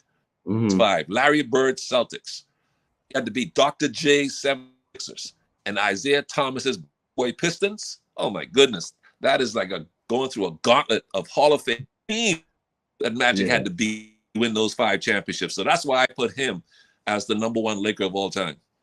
Yeah, Magic Johnson's up there, man. I feel like if he was, like I said, if he was on even this Laker team, Magic Johnson was on this Laker team with LeBron and AD, that would be amazing. No look passes from Magic to LeBron. It would be Showtime era 2.0. Yeah, 30-year-old Magic Johnson on this team, the Lakers would be the favorite to win it this year by far. If he was a 30-year-old Magic Johnson. Yeah, they can bring you in for 10 to 20 minutes a game, at center. Not at this. Maybe if I was 32, I give him 25 minutes, no question about it. Behind Anthony, I'd have been happy to do that. Yeah, and real quick, the 2020 championship. What do you think of people saying it doesn't count? It doesn't count and stuff. What do you think about people saying that about the 2020 championship team? No, it counts because everybody bubble had to go through the same experience. Yeah, it was different. It was unique. It, sort of changed to see the league playing in that situation, but they had no choice. Other teams there had the same opportunity, just like the Lakers did, and they didn't. So because everybody else played under the same condition, it definitely is a legitimate championship. Yeah, I feel like it's one of the best in it's up there, because 2020 was a crazy year with stuff going around the world, Kobe passing away, all that stuff. I feel like the way that they finished it, I feel like Kobe was with that team in spirit. Like, I feel like he was there, just the way that the team preparation, the game, just the way that the team was running, and I feel like it's up there with 2010, in my opinion, the way that they finished it. Because of the unusual circumstances. That was a strange way to win a championship. It was different. You weren't in your comfort zone at your house or in your arena. To me, it made it even more difficult to win it under those circumstances. Yeah, it was unfortunate, but the fact that when it's the Lakers, anytime Lakers win something, it doesn't count. But if somebody else wins, it's okay. But like it's the Lakers, we win and we get scrutinized. But I guess that's just part of being the Lakers. If you win, you get scrutinized. Yeah, that's like, when you're the best looking guy or the hottest girl, and people are going to be jealous of you. And that's what the Lakers have always, the hottest girl in school or the best looking guy, the football basketball captain and stuff. So people get a little jealous of him. So, and that's just nature. Yeah, it is, man. It's, I have a Kobe story. He followed me on Twitter like years ago when he tore his Achilles, and he was in the tweeting, and he said, "I'll follow people. What are the game plan versus the Spurs?" I said, "Go through Pau Gasol, move the ball around." 10 minutes later, he follows me, and we have a conversation, and arguably one of the best experiences on social media I've ever experienced with Kobe Bryant. Yeah, Kobe was a great guy, man. He was a man of the people. He was always friendly to people. I used to see him behind the scenes when a lot of people didn't see him, because I traveled with him and stuff, and saw how he embraced the public, embraced his fans to come up to him and take selfies, to sign autographs. So Kobe was a mega star, the biggest star in the NBA at the time, but he was very approachable and very polite and kind and nice to his fans. I always appreciated that and respected that about him. Yeah, I met him in person a couple of times. Didn't take a picture with him. Just talked to him, chopped it up. He's really humble and nice. He's really mellow, really relaxed. But in 2025, man, I'm going to the Bahamas. Do you have any good recommendation spots for any good eating places in the Bahamas? Oh yeah. You got to go over to the Fish Fry. Once you get there, just ask the cab drivers. They'll tell you where to go. Area called the Fish Fry. You can get some great native food. So that's very close. Everything's close to Nassau. If you're in Nassau, if you have a hotel you stay in, everything's a 15-20 minute drive or even less, because everything's so close together. But definitely head over to the Fish Fry, where you can get some good old native food, some good old fish, some nice dishes and stuff. So you'll have a good time. All right, man. Yep, I'll have a good time. Looking forward to it. And also, too, I had you down as when I first started this podcasting journey in 2016. Finally got you on, man. Finally got you on as one of my goals. I'm glad to be here, man. Yep, appreciate it, man. That's going to do it for Big Baby Sports. Yep, man. Thanks for joining, Michael Thompson. Right. Appreciate you. All right, Big Baby. Talk to you soon.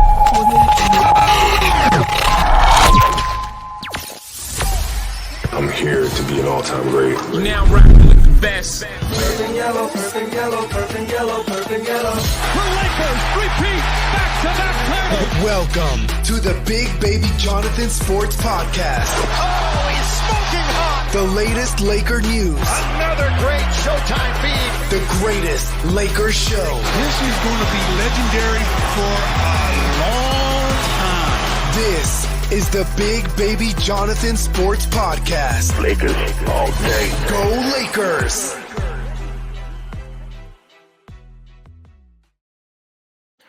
What's good, everybody? It's your boy, Big Baby, here from Big Baby Sports. Got a very special guest, 5-time NBA champion from the Los Angeles Lakers and 0.4 King, Derek Fisher. Derek Fisher, thank you for coming on Big Baby Sports, man. It's really an honor. I appreciate you having me, Jonathan, man. I know we got a chance to briefly connect a few months back and been staying in touch. So excited to get a chance to talk, man. Yeah, man. Let's get it, man. So, what was it like playing with Kobe Bryant and Shaq and Phil Jackson? What was it like being coached by them? Playing or even just being around greatness, is a blessing, man. You get a chance to see the way their minds work, the way they approach, their business, the work ethic, the commitment. And so it was a real gift for me as a guy that, coming from Little Rock, Arkansas, and not really, knowing what that air up there is really like. It was an absolute joy. And, Phil, one of the greatest coaches to ever, to be on the sidelines, man. He just had a real feel for his players and when to push and when to pull. And we were thankful to be led by PJ. Yeah, most definitely, man. And just 2000 era, man, what was that team like in general? I know you guys had your battles, man. What helped you guys overcome all those adversities that you guys experienced during those playoff runs? Yeah, I mean, I think Jerry West deserves a lot of credit. We're going to miss Jerry, but I think he deserves a lot of credit. And I'm sure, Phil was involved in a lot of that decision making as well around the additions of Rick Fox to our roster when Rick came over from the Celtics in '97. Robert Horry coming over, and then when Phil came in '99, 2000. Guys like A.C. Green, John Sally, who was a champion in Detroit and Chicago as well. Brian Shaw, Ron Harper. We were a really veteran, experienced, mentally and physically tough team. And, obviously, Shaq just dominated, the early 2000s, with his play, and then Kobe's, rising as, one of the greatest of all times in those early 2000s as well. Yeah, those early 2000s, man, I became a fan in the early 2000s because my brother was watching it, my grandma. And I remember what made me become a fan was that Sacramento Kings series, man. You guys hated Sacramento. The physicality, you guys were fighting with them, but it's part of sports. But what really made me become a fan was that Robert Horry shot. Yeah. No, that was a huge shot in terms of our legacy as a team. That was our third time, through trying to make a finals run, and the Kings really had not only put together a good quality roster, but they were super connected. The pace that they played offense at caused us issues at times, and a lot of people hadn't really heard of Mike Bibby or weren't as familiar with Mike Bibby's game because he was with the Vancouver Grizzlies. And so when he came over to Sacramento, I think Mike's presence really helped elevate the Kings to another level. No disrespect to White Chocolate either, who was good there, but that was those years, man. Those battles, we finally learned how to win and how to battle through adversity. And again, a lot of our veteran players and Phil's presence, our coaching staff really helped us to kind of stay composed and poised under pressure. Yeah, most definitely, man. And until this day, Kings and Lakers do not like each other. Their fans don't. It's still a rivalry, man. Even though, even Kings pissed me off. I used to live in Sacramento. Oh, okay. So you heard it all. And there was a situation where Ron Artest was on the Kings at the time, and I was like, "What up, Ron Artest?" And my brother was like, "Don't talk to him. He's the enemy, man. He's the king. Don't talk to him. We're Lakers." So I'm like, "All right, cool." My brother set the tone, and even at times Bobby Jackson gave the Lakers hell at times, man. Yeah, Bobby was super competitive, man. And even though he's, smaller guy in stature, like he had the job of coming off the bench, one of the best 6-man in the league.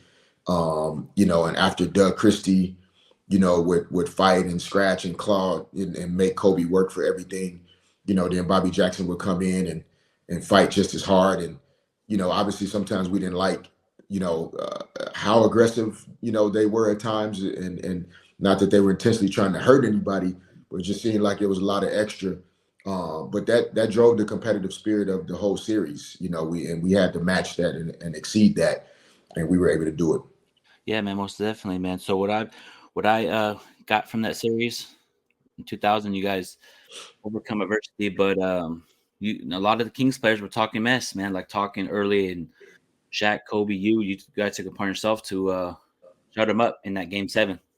Yeah, I mean, Shaq was definitely, comfortable, like, leading us, talking trash back, dominating the floor.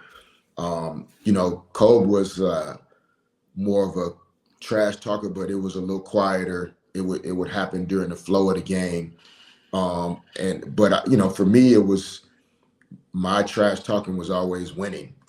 I really didn't have much to say out there on the court to guys. I just wanted to try to figure out a way to make sure we won the game or won the series. And that was the way I would talk back, in a sense. And so that Game 7 in Sacramento was epic. The bus ride into the arena there in SAG, the fans being outside, 4 or 5 hours before the game. I mean, that was a big, big deal. And the fact that we were able to go into Sacramento in a Western Conference Finals and win Game 1 and win Game 7, that's what champions do, and we figured out a way to get it done. Yep. Derek Fisher joining in. Hit that like button, subscribe. So we're going to dive into that 0.4 shot. So when Tim Duncan shot over Shaq and he made the shot over Shaq, what was that mindset going into the timeout when Phil called the time? What was the mindset of coming out of that timeout to execute the play? Yeah, I mean, I think, anytime there's time on the clock, that means there's still time for something to happen. I didn't know what exactly. I knew, of course, that whatever play was going to be, run, it was going to involve trying to get the ball to Kobe or Shaq or some, combination of those two guys. And so, just really trying to stay composed in those moments. The fans are going crazy. You're obviously disappointed and frustrated, but I had been involved in a play in college where there was 0.2 seconds left in the game, and I threw a alley-oop pass to a teammate from the baseline out of bounds, and he tipped it in, fingertips into the basket, and we won a game in college that way. So fast forward to 2004, I really wasn't necessarily thinking that, it was impossible for us to win at that point. Like something could happen. I didn't know what.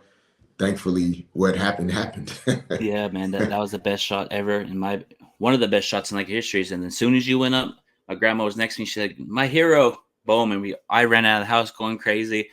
I ran down the street, told my brother, "Let's go." Lakers just hit the shot. And back then, if they had reviewing back then, I wonder how that would be if there was reviewing back then. That it is today. No, they had just kind of started it a little bit at that point, but I was pretty confident I got it off quick enough, which is part of why I ran out of there. Like I knew it was good because of how quickly I was turning, and I caught the ball late and got the ball off in one motion. And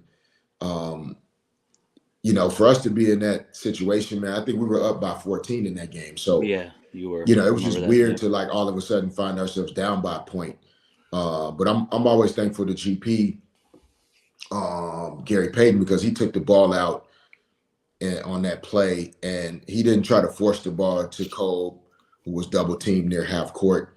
He didn't try to throw the lob to Shaq, which Shaq really wasn't open. He just threw it to the first open guy he saw, and a lot of guys don't do that. They try to force it to the superstars. So I always have to give GP a lot of love for trusting me with that opportunity. Yeah, man, that was the best shot ever, man. I was excited. Out of your 5 NBA championships, which one is the most meaning to you? Big baby, do you have kids? No, I do not. Not yet. Okay.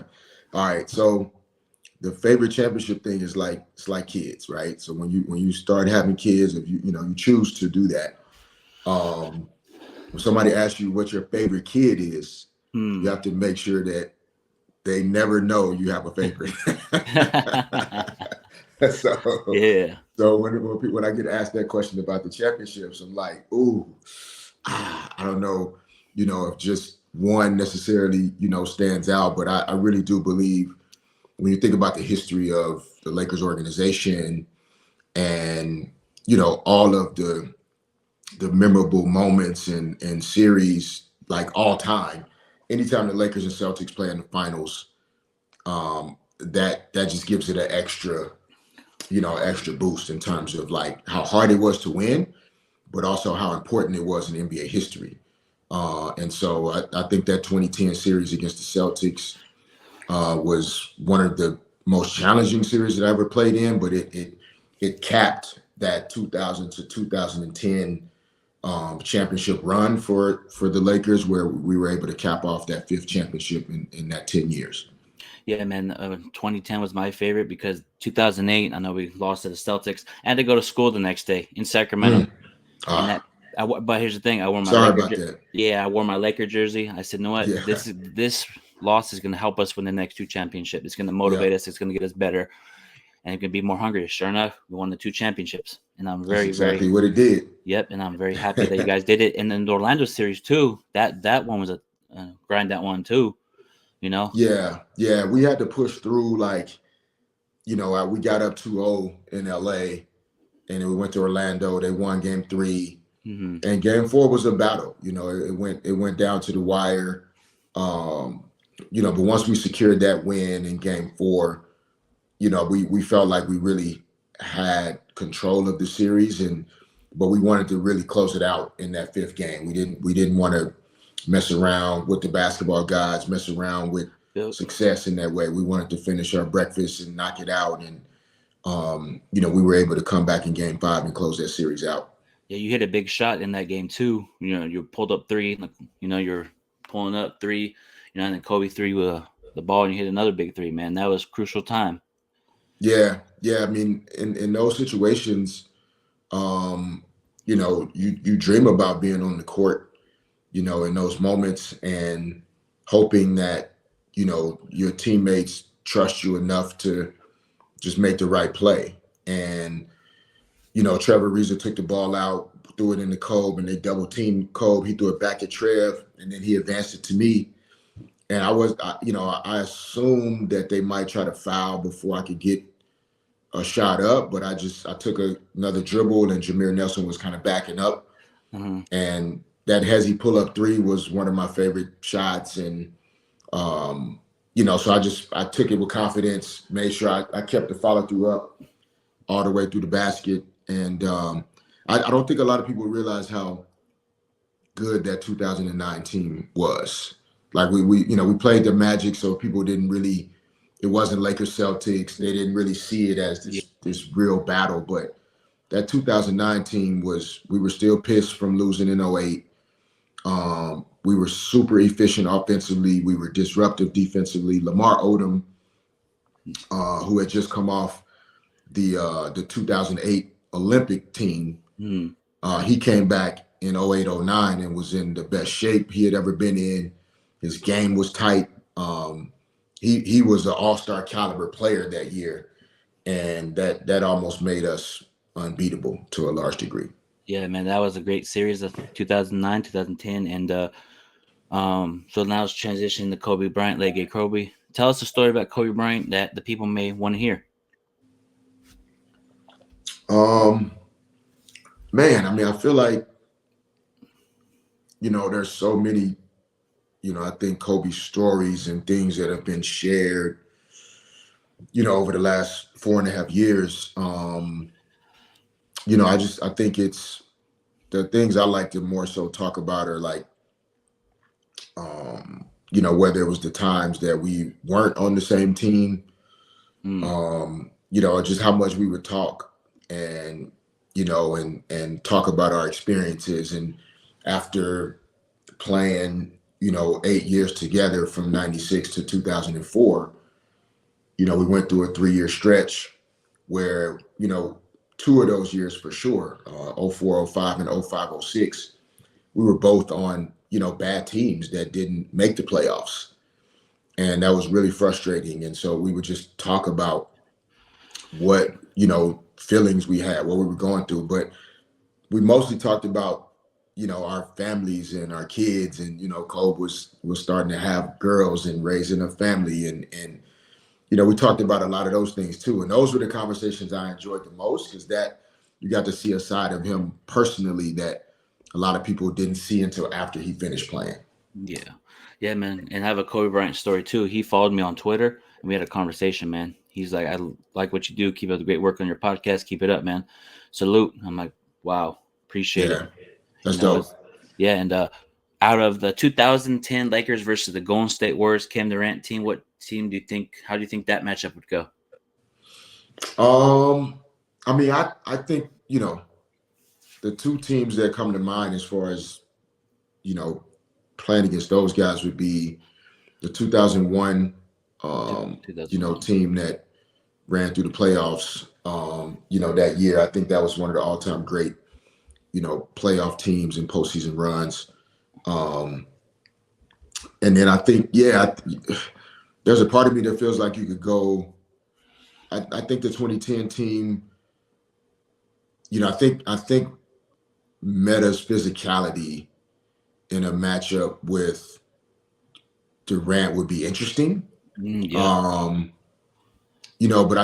a lot of the comparison of different teams from different generations, you'd almost have to you'd have to alternate the rules. Yeah, true. Yeah. You know what I mean?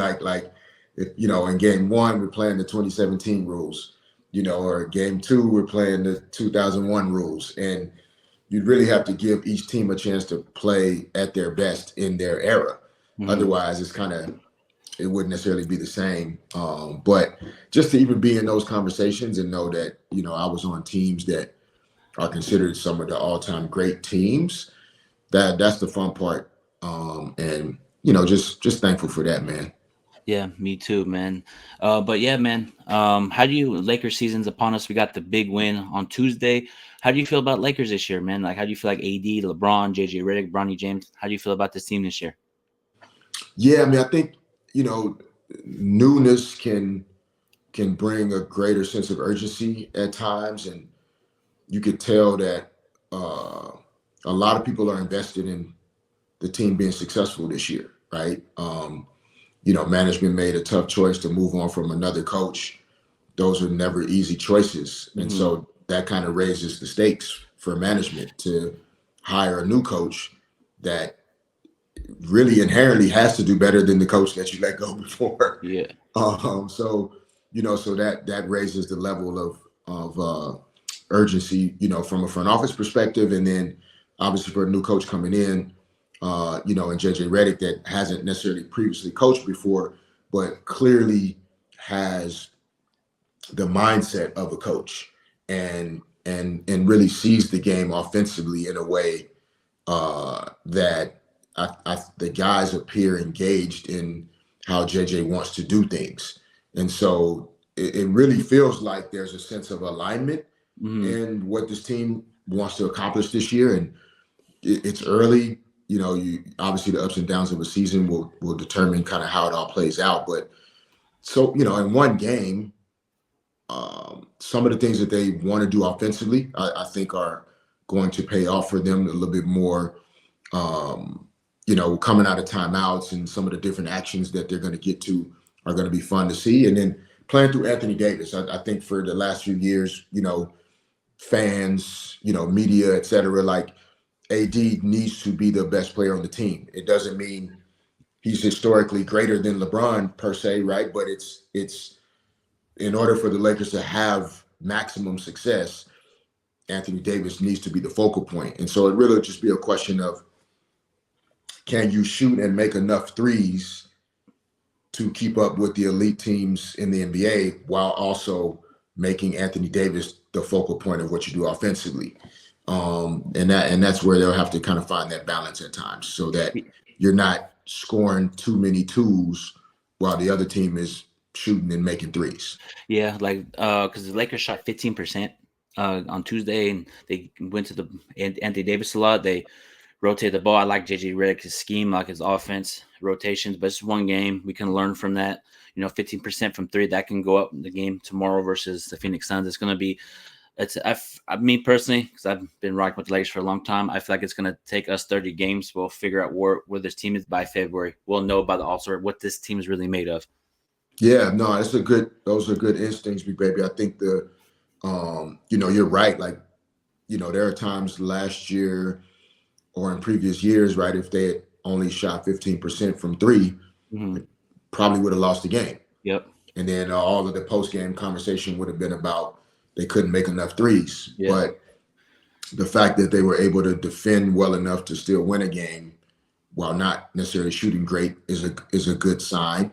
And yeah, I think, oftentimes like Phil and our coaches would kind of circle Christmas as, kind of like you said, that kind of 30-game mark where you really start to have an idea of what the potential of your team may be. And then between Christmas and that All-Star game or trade deadline break, then that's when you start thinking about, okay, are we good enough to get it done with this group?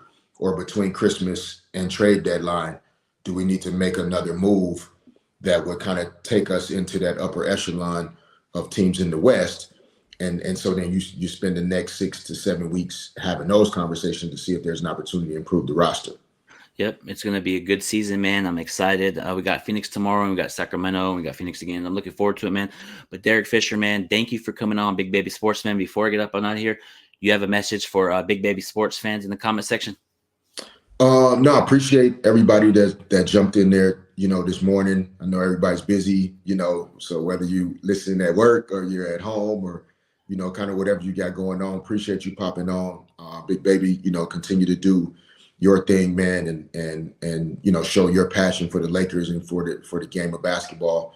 And just, thank you to everybody. Like I've been thankful to be in LA for, my entire adult life, and Lakers fans have treated me like, I was born here. Like it just really, LA is home. And so I'm thankful that I've been a part of a great organization, and appreciate you for letting me come on, man, and chop it up. And hopefully we'll get a chance to do it again soon sometime. Yeah, most definitely. You guys take care, everybody. Have a good one.